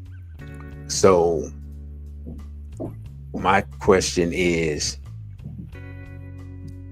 for the younger women, is it just a matter of the things that they see on, is it social media, the internet, the television, streaming? Is all of that affecting the minds of the young women, or is it the lack of fathers, or is it all of the above? Why do you think all of a sudden so many Black women, especially dark-skinned Black women, are running to into the arms of Yurugu? All of the above. Everybody is stretching for survival.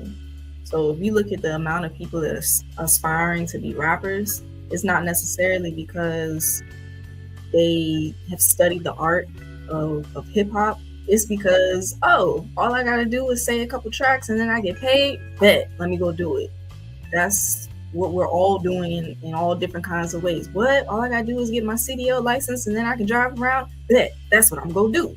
That's, everybody's on that state. So as a woman, yeah, they're like looking around to see, and this is not even just in America. This is even on the continent. You know, in Africa, the young girls are being taught like, you gonna go be with this man, and then that's that. You know, we'll see you when we see you. Send some money back. That's people's life plan now. I'll survive if I can swirl. And then I'm not sure if you noticed, but Black women wag their finger at Black men for dating outside of the race, that they don't hold themselves and other Black women to the same standard. But we can't have the same standards because we're not the same people, right? A Black man can go out and work in different ways than a Black woman can go out. And so it's kind of not the exact same situation. I understand generally what you're saying, but it's not the same standard for a lot of different reasons. Me personally, I walk down the street, see a Black man with a white woman, I say, verbally, out loud, hopefully so that both of them can hear it. And I feel the same way when it's a Black woman with a white man. I'ma still say, but I know, and this is the understanding. We all are like, she's just trying to get paid. It's messed up, but that's what it is. See, I'm old school, so I abhor whoredom, because whoredom is like the antithesis of African womanhood. So when I see it, I'm actually more disgusted. Now, I'll be completely honest. Oh no, I can't be completely honest, or else they'll take this off. Never mind. Because y'all know what I'm gonna say. So I cannot be completely honest because they will pull the plug on the show. Let's just say I don't think kindly to either of those situations. How about that? And brother, you got ripped off, says that's social engineering. It's definitely social engineering. And I know I have spoken to this multiple times, but that, and I can't remember the economist's first name. What is it?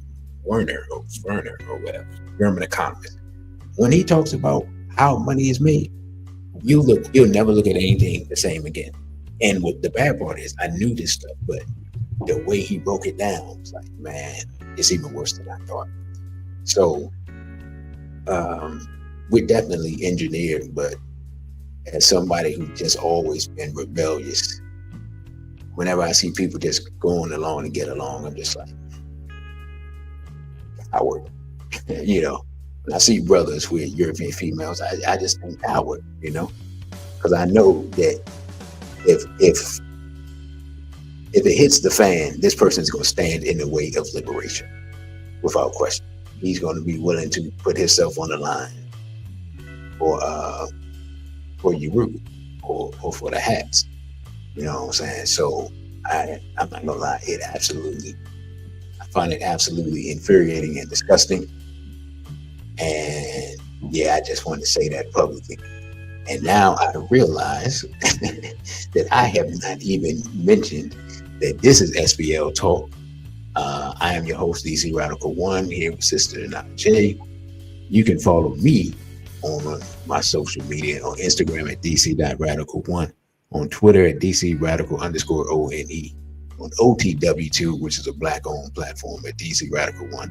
If you'd like to donate, because you find value in this show and the other information we put out, donate via Cashapp $DC_Radical1, and you can email me at dc.radical_1 at protonmail.com.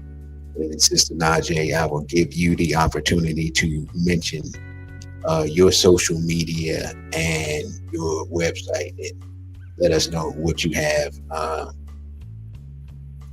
going on social media wise. Okay, so I am Nefer Najee, not for real Najee, depending on where you're from. NFRNAJ. My website is realkkk.com. You can go on there and figure out what that means. A lot of people are like, oh, KKK, but please go look it up. I see it as the solution to our sovereignty, the scientific solution to our sovereignty. We're trying to be more active online, so you can use Nefer Najee on TikTok, Instagram, Twitch, Rumble. I think that's it. But just try it out. Probably see it elsewhere. I'm gonna ask you why you don't have an OTW2 account, but I need to actually look on there and make sure that it's still up. Right. I don't want to jump on you and then you go on there and you're like, that site ain't up. So I got to talk to the sister to make sure it's still up and running. Did we have any more questions from the brothers? Because what I'm about to do at roughly the 10-minute mark, I am going to run the Lost Tapes commercial again. But I think this has been a positive show. I just wish we could have had some more. So, you know what? Let me ask you that. That's what I want to ask you. Now, maybe it's maybe it's DC, maybe they got something against me, right? But why is it that I follow a rack of sisters that's supposed to be conscious, right? And even more follow me. But when DC sends out the call saying, hey, I need some sisters to come on and talk about Black love, or come on and express yourself and this and that, these same sisters that be sending, they sending me stuff in the DMs. And, hey, what you think about this? And I can't believe that this is happening, and so forth and so on. I mean, sending me stuff every day, endlessly, daily, right? Want to express themselves and talk about the homophiles and the pedos and the this and the that. But when DC said, hey man, let's come on and let's chop it up. I need some sisters to talk. It's crickets. Can you please explain this phenomenon to poor DC so I can know what's going on? Not every woman is outspoken, and so she may not want to be online with you. It might also be the fear. Just because they follow you and they agree with what you're saying doesn't mean that they have the freedom to express how they feel. Some people have jobs where they can't say the things that you and I can say. So we're already dealing with a small number of people, but then the numbers get even smaller when it's like, all right, how many of us can be outright about our beliefs? That's a whole nother thing.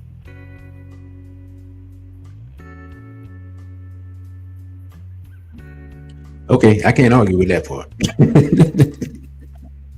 I can't argue with that part because I'm still 10 toes down, and eventually, what the European says, a reckoning has to happen. You know what I'm saying? Brother Crow has a question. Peace to Brother Crow. I don't know if you just came in or you've been here. He says, I guess he asked this to you, says, what do you think about sisters getting in adult entertainment, such as being exotic dancers?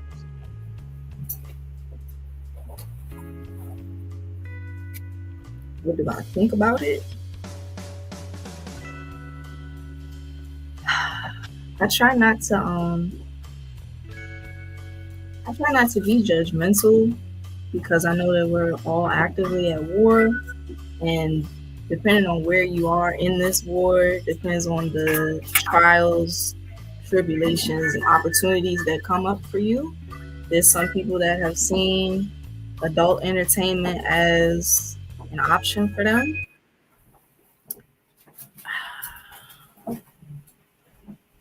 It's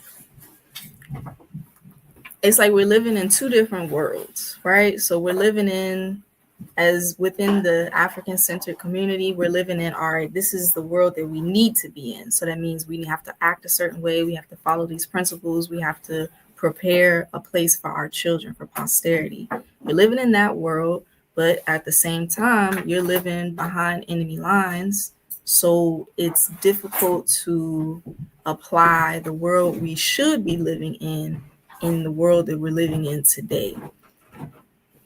I spoke earlier about the double standard of men and women, men being able to get more money naturally because they have more access to work, which, that's up for debate now at this point.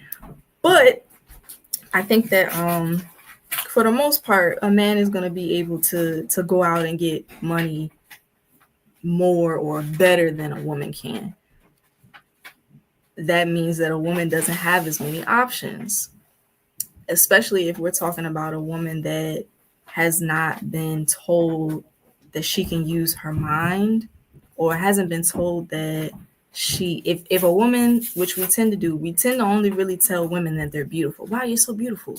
We don't get into, wow, like your thoughts, your feelings. For the most part, depending on the kinds of communities that you're in, women get told to be quiet, right? And so why would a woman then think that her mind is something that can be used to acquire money? I'm speaking empathetically because I know that there's people out here that are in that line of work that already feel bad about themselves, but they just don't. They only see their body as a commodity that will get them out of the situation they're in. So I'm trying to speak from that perspective as a foundation so that nobody feels any kind of way. How I feel about it personally is that it's absolutely not something that we should be doing. It's not something that we should be proposing as a solution, especially for our children, because now we have young girls that, what do I need to go to school for if all I got to do is turn 18 and get on Instagram or OnlyFans or any of these other things. So it's really sad. How I feel about it is that it's really sad, and that's pretty much that. Also, the music turned off, Brother Conrad. Yeah, I turned it off because it was echoing through your speaker and it was muting your sound. Gotcha. And that's what I realized what it was going. So that's why I did that.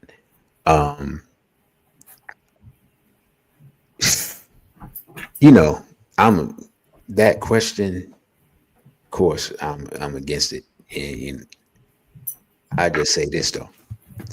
Our failure to build an economic base and to make opportunities for our women as a collective of men leaves our women vulnerable to exploitation in a number of ways, and that's just one of them.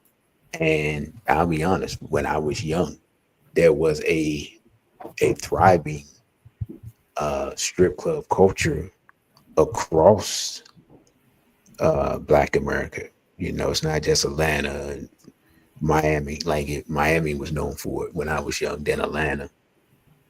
When I was older, of course, DC had its things. But when you really look at it from of course, it's just detrimental all the way around. But the reality of us not being able to do anything economically sets us up for exploitation and destruction in a lot of ways, right? So I'll be completely honest, and this is gonna sound crazy, but I'm gonna tell the truth. If I gotta choose between sister doing that or brother selling drugs, I'm gonna side with the sister over the brother selling drugs. I just have a hatred of drug dealers because you're destroying multiple people, right? You're destroying whole families. I've seen people sell drugs to pregnant women, all types of stuff. So they are comparatively similar, but one I feel is more destructive than the other. But if we had to let's just be honest. If we had to listen to Malcolm X instead of Martin Luther King, there's a lot of stuff that we wouldn't be doing. But we didn't, and thus here we are. Brother Dessalines says, how do you confront and or combat discrimination acceptance of homophilia and black women in particular? Black women in particular, like having uh, those type of things around them. Your mic started to muffle, so I didn't hear you. I don't know if it was only me. Hold on. Let me put the question up. So that's the brother's question.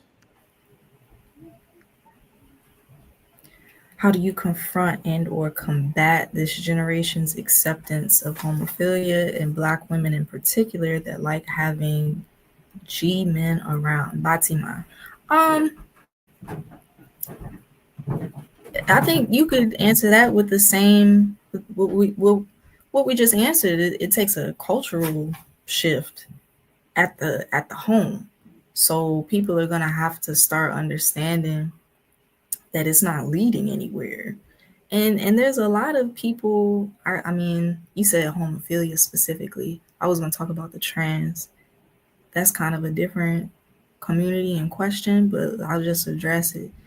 There's a lot of people that did the surgery to transition themselves and then did the surgery to detransition themselves because there was a lot of health issues.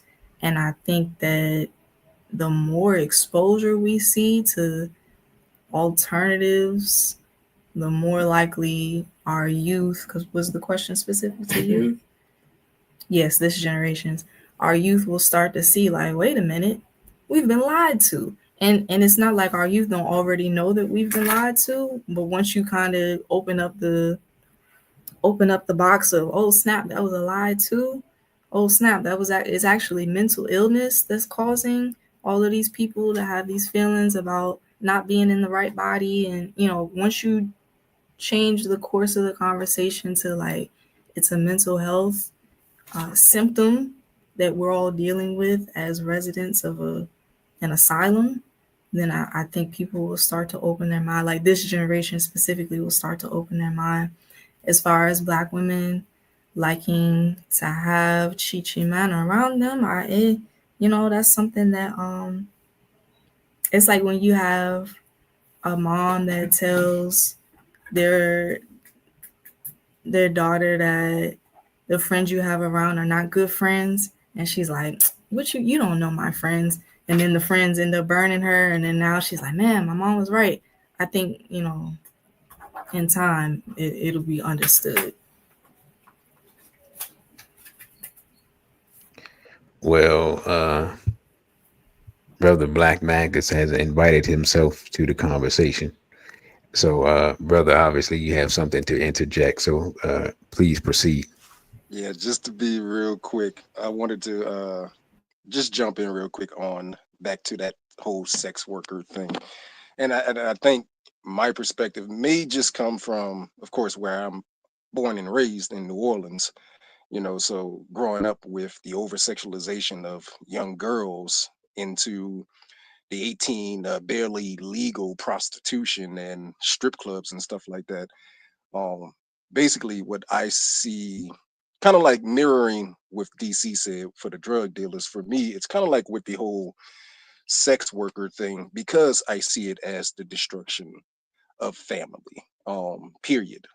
When you idolize, or when young girls sit here idolizing, or I should say that idolization is pushed on them by this Yurugu society to say what is beautiful, what is attractive, that is inherently going to make men also promote that. And we got that through what's the guy, brother DC, Luther Campbell, Luke and the Two Live Yeah, Crew. Luke the Camel 2 Live Crew definitely propagated that, and it was a whole cult. It was a whole culture in Miami.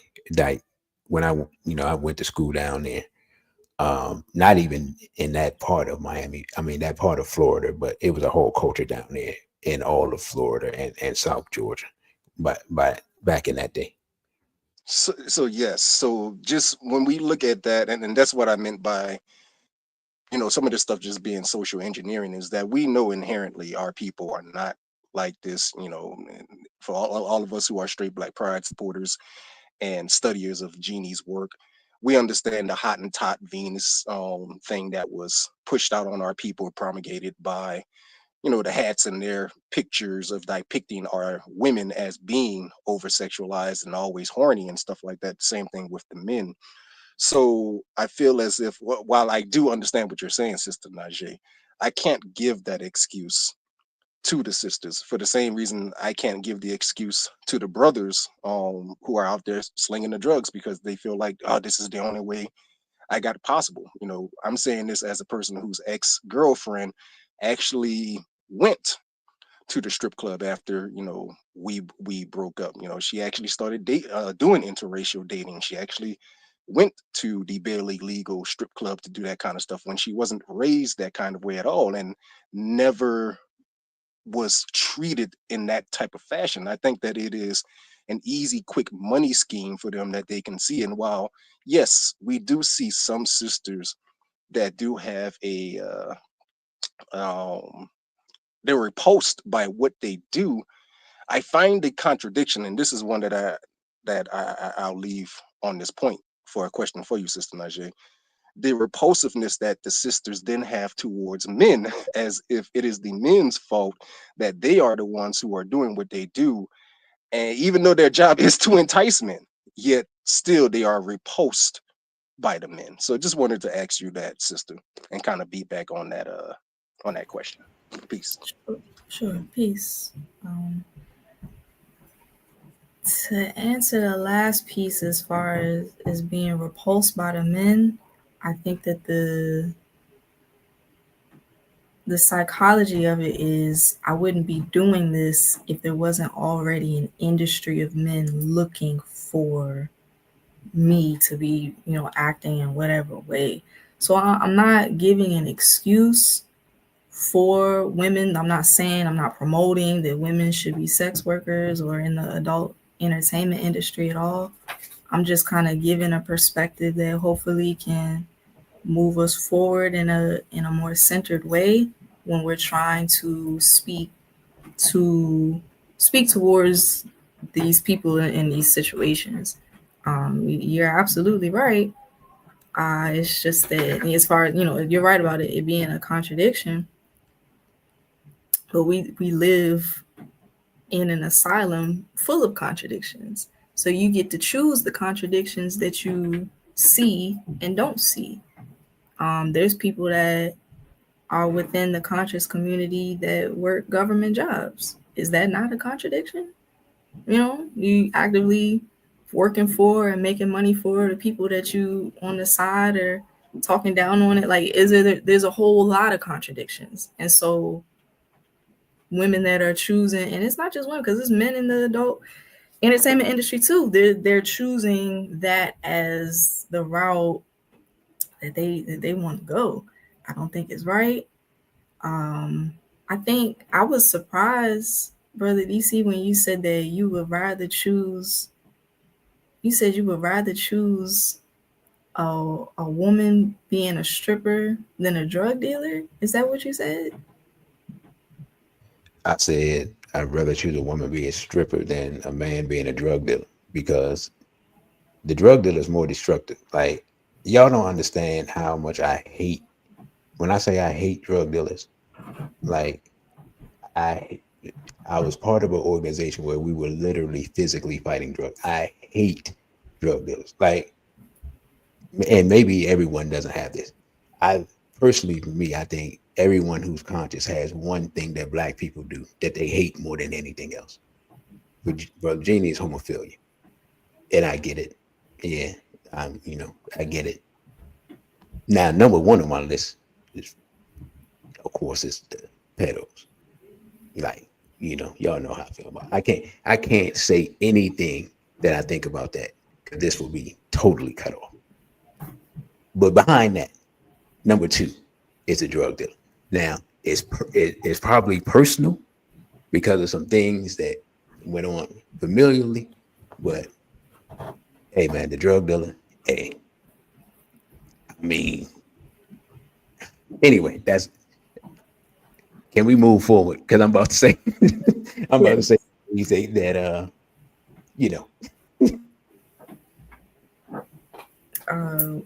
Brother Destiny said, how do I personally confront verbally the women around me that push, going back to homophilia? I don't have any women around me that push homophilia, so I can't even really answer that. If there was a woman around me that was pushing homophilia, it would almost be, am I going to pick a fight right now or conserve my energy for, my duties on the war front? I don't have any women around me that I've needed to educate on the matter because they were around me. So that's my answer to that.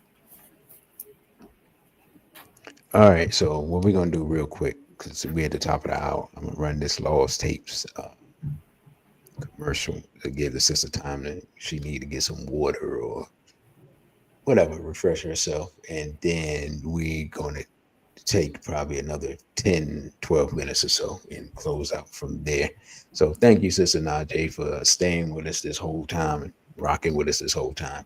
I was hoping the other sister would come through and add to the conversation, but that did not take place. So, brothers and sisters, here is Lost Tapes.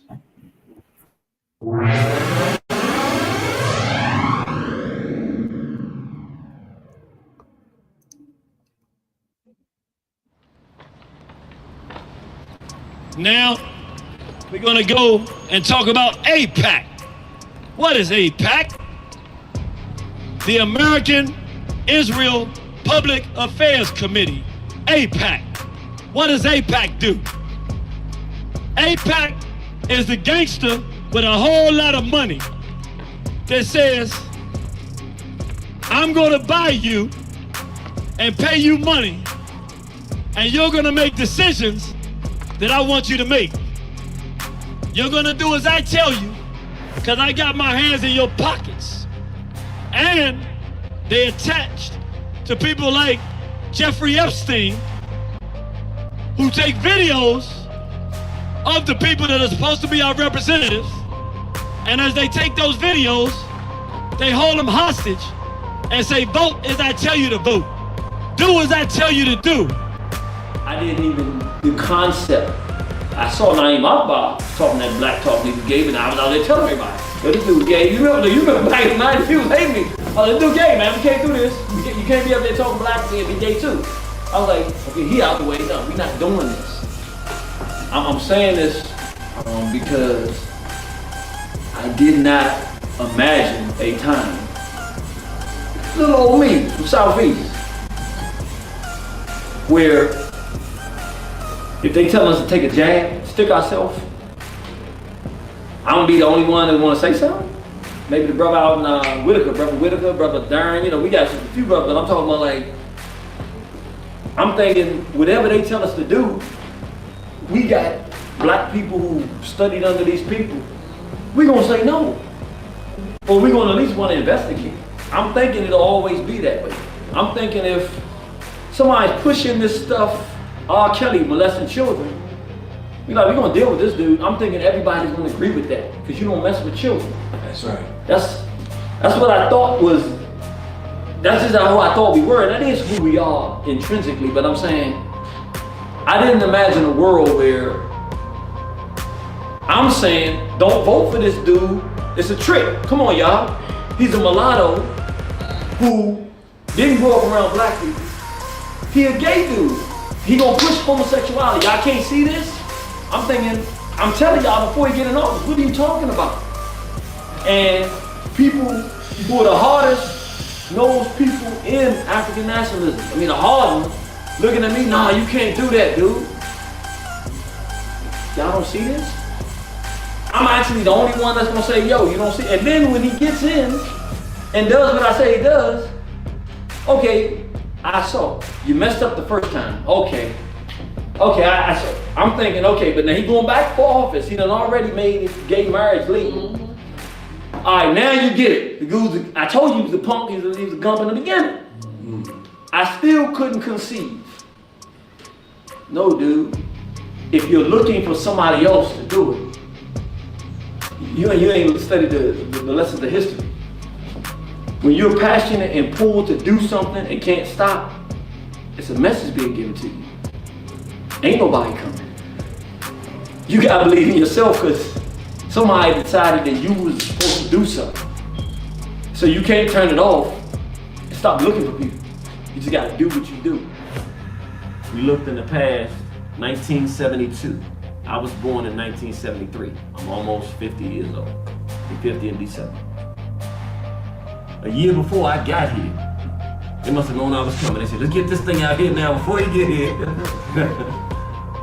They did what's called a gay rights platform in 1972. This is just official document, sharing information. If you go look it up online for yourself, they're making it difficult to find. I don't know if people have been noticing this, but things that you used to get easily go and put it on the internet and find them, you can't find this stuff no more. I mean, there's a bunch of stuff you can't find. But I'm gonna bring your attention to just one. It's a bunch of stuff, all of it's aimed at children. Sex education to children, adoption, gay adoption of children. But there's one that's most important for what we're talking about today. And they break it down from the federal level and the state level. On the state level, they say every single state, they want laws repealing all laws governing the age of sexual consent. I'm gonna say that again. They want the repeal of all laws governing the age of sexual consent.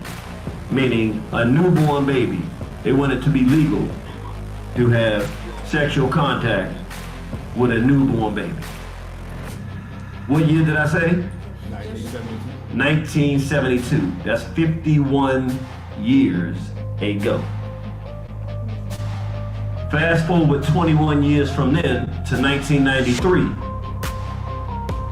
In the interest of producing that result, they had right downtown, 30 minutes, not even 30 minutes if there's no traffic, go right up here East Capitol, go all the way up the road, you run right into it. They had the 1993 Gay Rights March on Washington. Let's see what that was about.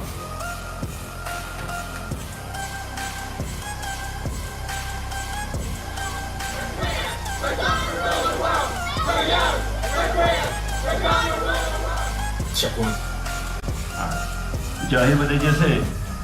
Do I need to play that again? He said, don't play it again. He said, no, thank you. All right, I want to do this again. They said, we're young, we're queer. We're going to do what? We're going to rule the world. Now remember, 21 years before that, what did they say that they wanted for children? Repeal all laws governing the age of sexual consent. They want to have sex with children and make it totally legalized. 21 years after they said that, they said, we're young, we're queer, we're going to rule the world. That was in 93. This is 30 years after that. So they've had 30 years to say we're queer, we're going to rule the world, which at that point they said, we haven't gotten to the point where we rule the world, because if they did, they wouldn't be saying that. They would say, we're young, we're queer, and we rule the world. They didn't say that. We're young, we're queer, we're going to rule the world and have it our way.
All right.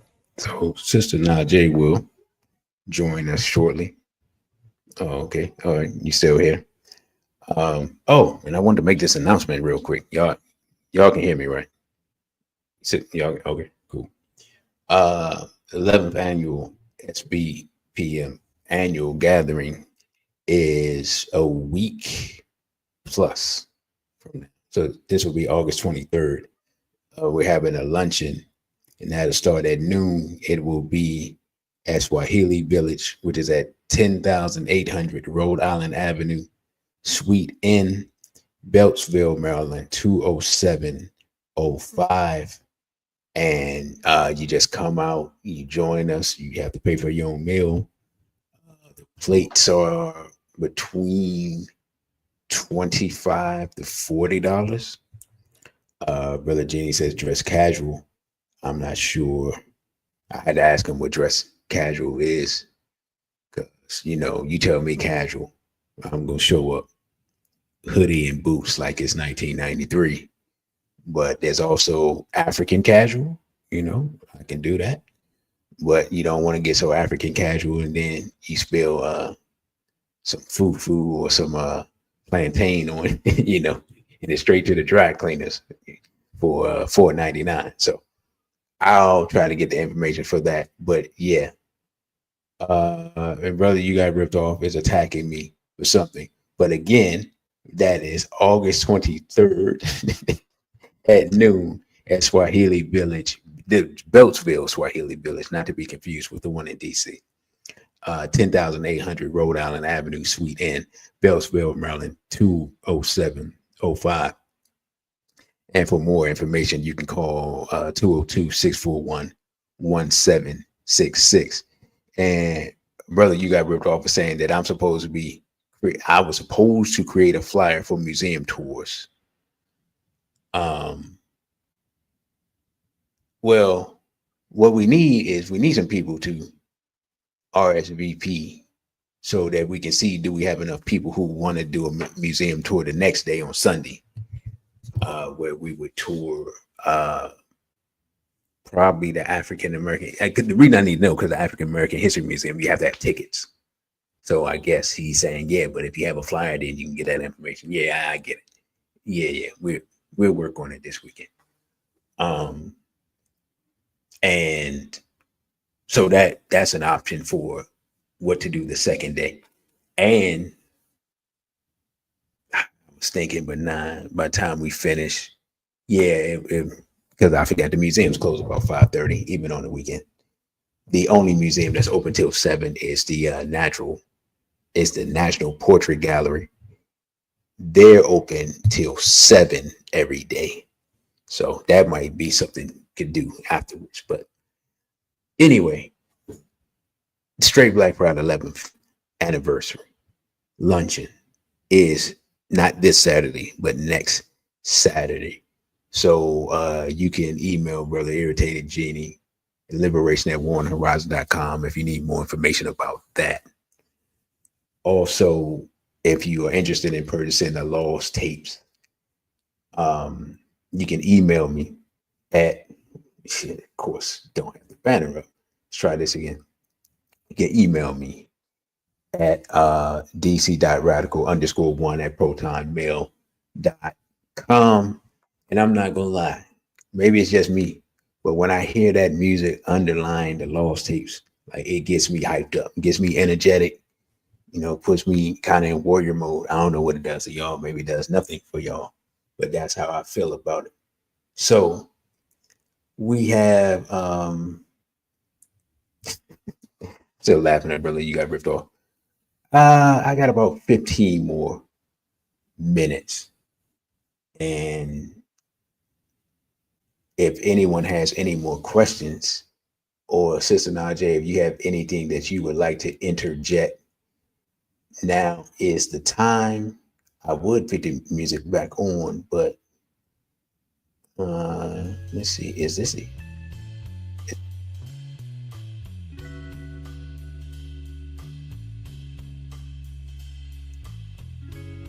Brother Crow, that's that question for the sister, Brother Crow. Sister Najee, Brother Crow says repatriation to the Caribbean or the motherland, is that the solution for our people? Well, she's actually the person that asked this. Go ahead, sister, and take that question. It's a little bit further than that because it says who can afford to do so. Repatriation to the motherland and the Caribbean is the answer as long as you're prepared to fight. As long as you're prepared to fight in both places. So the Caribbean, I've been, I've lived, I've left. The motherland, I've been, I've lived, I've left. In both situations, you have to fight regardless. And so it almost makes it like you should go, but don't think that you'll be don't think you won't still need to fight Yorugu wherever you go. You're gonna have to fight Yorugu harder in the Caribbean than in the motherland, depending on the lifestyle that you're trying to live. If you just want to live a sedentary, because you asked about affording it, so we'll put that to the side.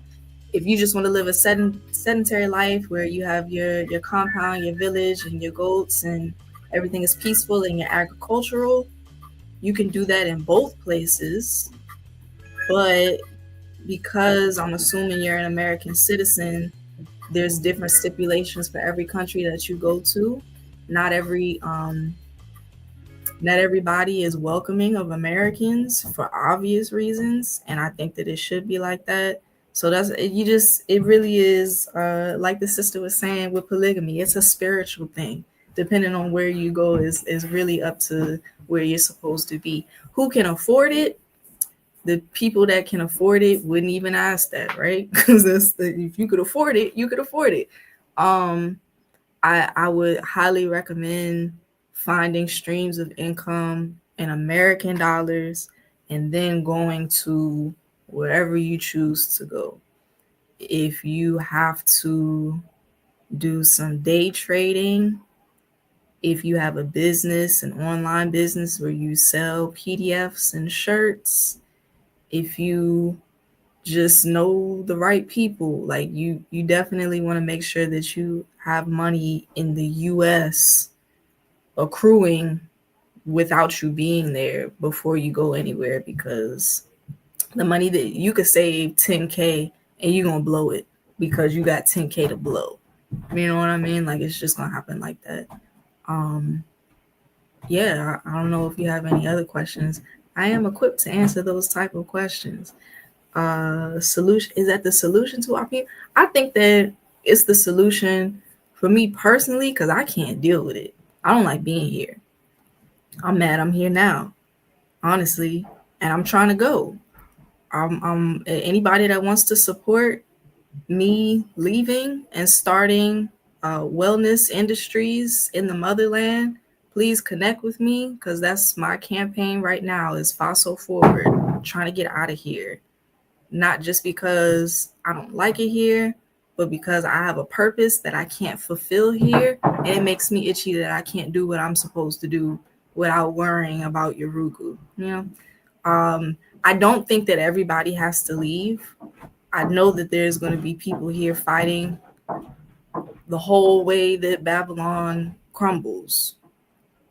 It's just not for me, and it's just really not for a lot of people. If you don't have an arsenal, you need an arsenal, and you need the opportune land to be able to stay out the way, but also be able to take out whatever enemy comes your way. So to be here is much more complex. Like, if you're thinking long-term generationally, like my children's children are going to live on this land and be at peace, that's not going to happen in America unless you think forward in a very violent way.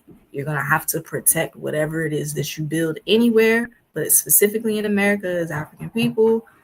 If you're going to try and live out Babylon's crumble, it's going to take a lot more effort to do it in America. So that's hopefully that answers your question. And I'm going to say this. I think, brother, you got ripped off is basically echoing what I'm saying. We don't need any homophiles, any Negroes, any integrationists. We don't need any of those people going back to the motherland. Those people are already sneaking over there, taking their Western filth with them. And we need to stop that in its tracks. We already got South Africa with Julius Malema and his shenanigans down there, and the rampant homophilia that was brought in under Mandela with his best buddy Peter Dirk Ooze, who's a transgender. We don't need any more of that anywhere else. So no, it's not the answer for all our people, and we can't unite because I tell people this all the time. You can only unite around a principle, and if your principles aren't that we're going to protect our children from sexual abuse, if you're not going to do that, and you don't have no future, you already destroyed. And to be completely honest, like the cowardice of speaking on that, people don't even want to speak on it, right? And when you speak on it, you can't get nobody to show up to talk about it.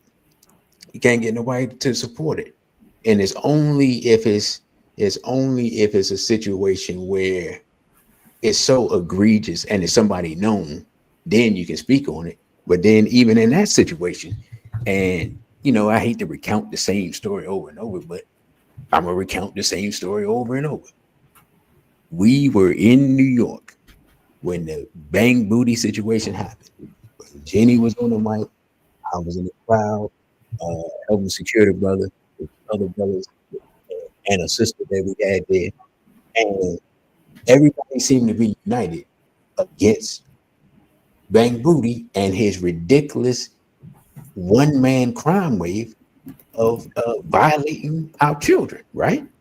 In the Bronx River, South Bronx, all that stuff, whatever. But we came under attack by Wesley Muhammad of the Nation of Islam from the rostrum of Mosque Maryam the very next day. Now, I need somebody to explain to me, is that just a sheer coincidence or what? You see what I'm saying? So the reality of the situation is that it can't be any unification if we're going to have people protecting pedophiles. See, people don't understand. Even as Africa came under attack back in the day, the story that isn't told is that some groups went and attacked other people because they knew they were traitors. See, they don't want to talk about that part, right? So you like, oh, wait a minute, hold up. These people, they working with the Europeans and they kidnapping our people. So we got to kill them to protect our people and weaken the European. See, we don't talk about that story, right? Like when you're fighting evil or you want to get united, you have to get united by killing the traitors first. That's how unification actually starts, by killing the traitors. I know I just demonetized the show, right? You know what I'm saying? But I got to keep it 100. We talk about this unity stuff, but ain't nobody trying to get their hands dirty. I'm not going to unify with no drug dealer. It's never going to happen. I'm not going to unify with no pedophile. It's never going to happen. I'm not going to unify with no dude that love European females. That's never going to happen. We can't even work with the grimy Europeans who don't like the same people that we don't like, because you trying to be with his daughter, which that's the one thing he hate the most. And then he gonna be trying to kill us because you can't control your lust for a European female. And what I'm gonna do is say, turn him over to them for him to do whatever he want. And then let's keep on moving forward with what the plan was. But I digress. Do we have any more questions from the audience? There was a question earlier that I didn't get the opportunity to answer. Okay, take charge of that, sister. It was brother, looking for it. It's not coming up. Brother Tony. Brother Tony had asked what I meant by cowardice. can I, you didn't already demonetized it, but can I say cowardice equals BA-ness? Do we all know what BA-ness is? Can I say that? You don't have to say it expressly. We understand. Okay. we understand. It would be the opposite of bravery. So bravery means I'm going to go out and tell the truth, even though I know I'll be persecuted for it. Bravery is I'm going to upset my partner, my wife, but I got to let her know the truth. And so she's just going to have to be upset, right? Or bravery is knowing that I did something wrong and now I got to take my licking for it. I was wrong. I'm going to be brave enough to take the licking. I'm not going to now try and turn around and lie and twist and turn and make it to where I don't accept accountability. So all of that being the opposite of cowardly behavior. Okay, and I'm not sure because the brother said, I think he said he was driving, so he may not have heard what the impetus for the discussion on cowardice was. That may have been his question. So I'm gonna ask this question real quick. Do y'all want, and it won't be next week, it'll probably be maybe a couple of weeks from now, but do y'all want a part 2 of this panel, except with more sisters, or do y'all find this sufficient and you want to move on to something else? So if you want a part 2 to this, just put a 2 in the chat, of course. And if you don't want, see, there go brother, you got ripped off. He done put a 1 already. So the 1 means that you don't want a continuation of this, brother. So I'm gonna take it that you don't want a continuation because you put you put 3 1s out here. So I see some, now that people are listening, I see some 2s. So yeah, so sister, I'll get with you and sister Asha, and I'll see what happened with the other sister, and maybe if I give people more time, more sisters will show up. Brothers, sister Shahrazad Ali is retired, brother. She got 30 years worth of videos for you to look at. She has retired. I heard somebody speak about that actually some months ago. So I don't know the reason. It's possible that she is not in good health, or that, Negroes ain't listening. Like, you get tired. You know what I'm saying? She been saying the same thing since before I got knowledge. Right? Like, she been saying the same thing since videotape.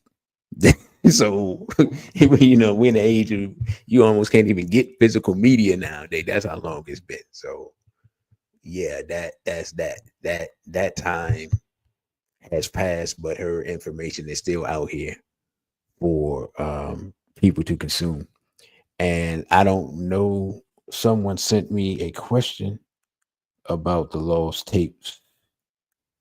I'm not familiar with the person, but I will I'll respond to your email as soon as the show is over to send you that information. And I won't say the name. Actually, this was 2 hours ago. Yeah, so maybe they just saw one of the old videos or something. So with that, brothers and sisters, I thank you all for listening. Do not forget to like, share, and subscribe. Follow me on Instagram at dc.radical1, on Twitter at dc_radical_one, on OTW2 at dcradical1. The Cash App, $ dcradical1. You can donate to that. I greatly appreciate it. And the email is dc.radical_1 at protonmail.com.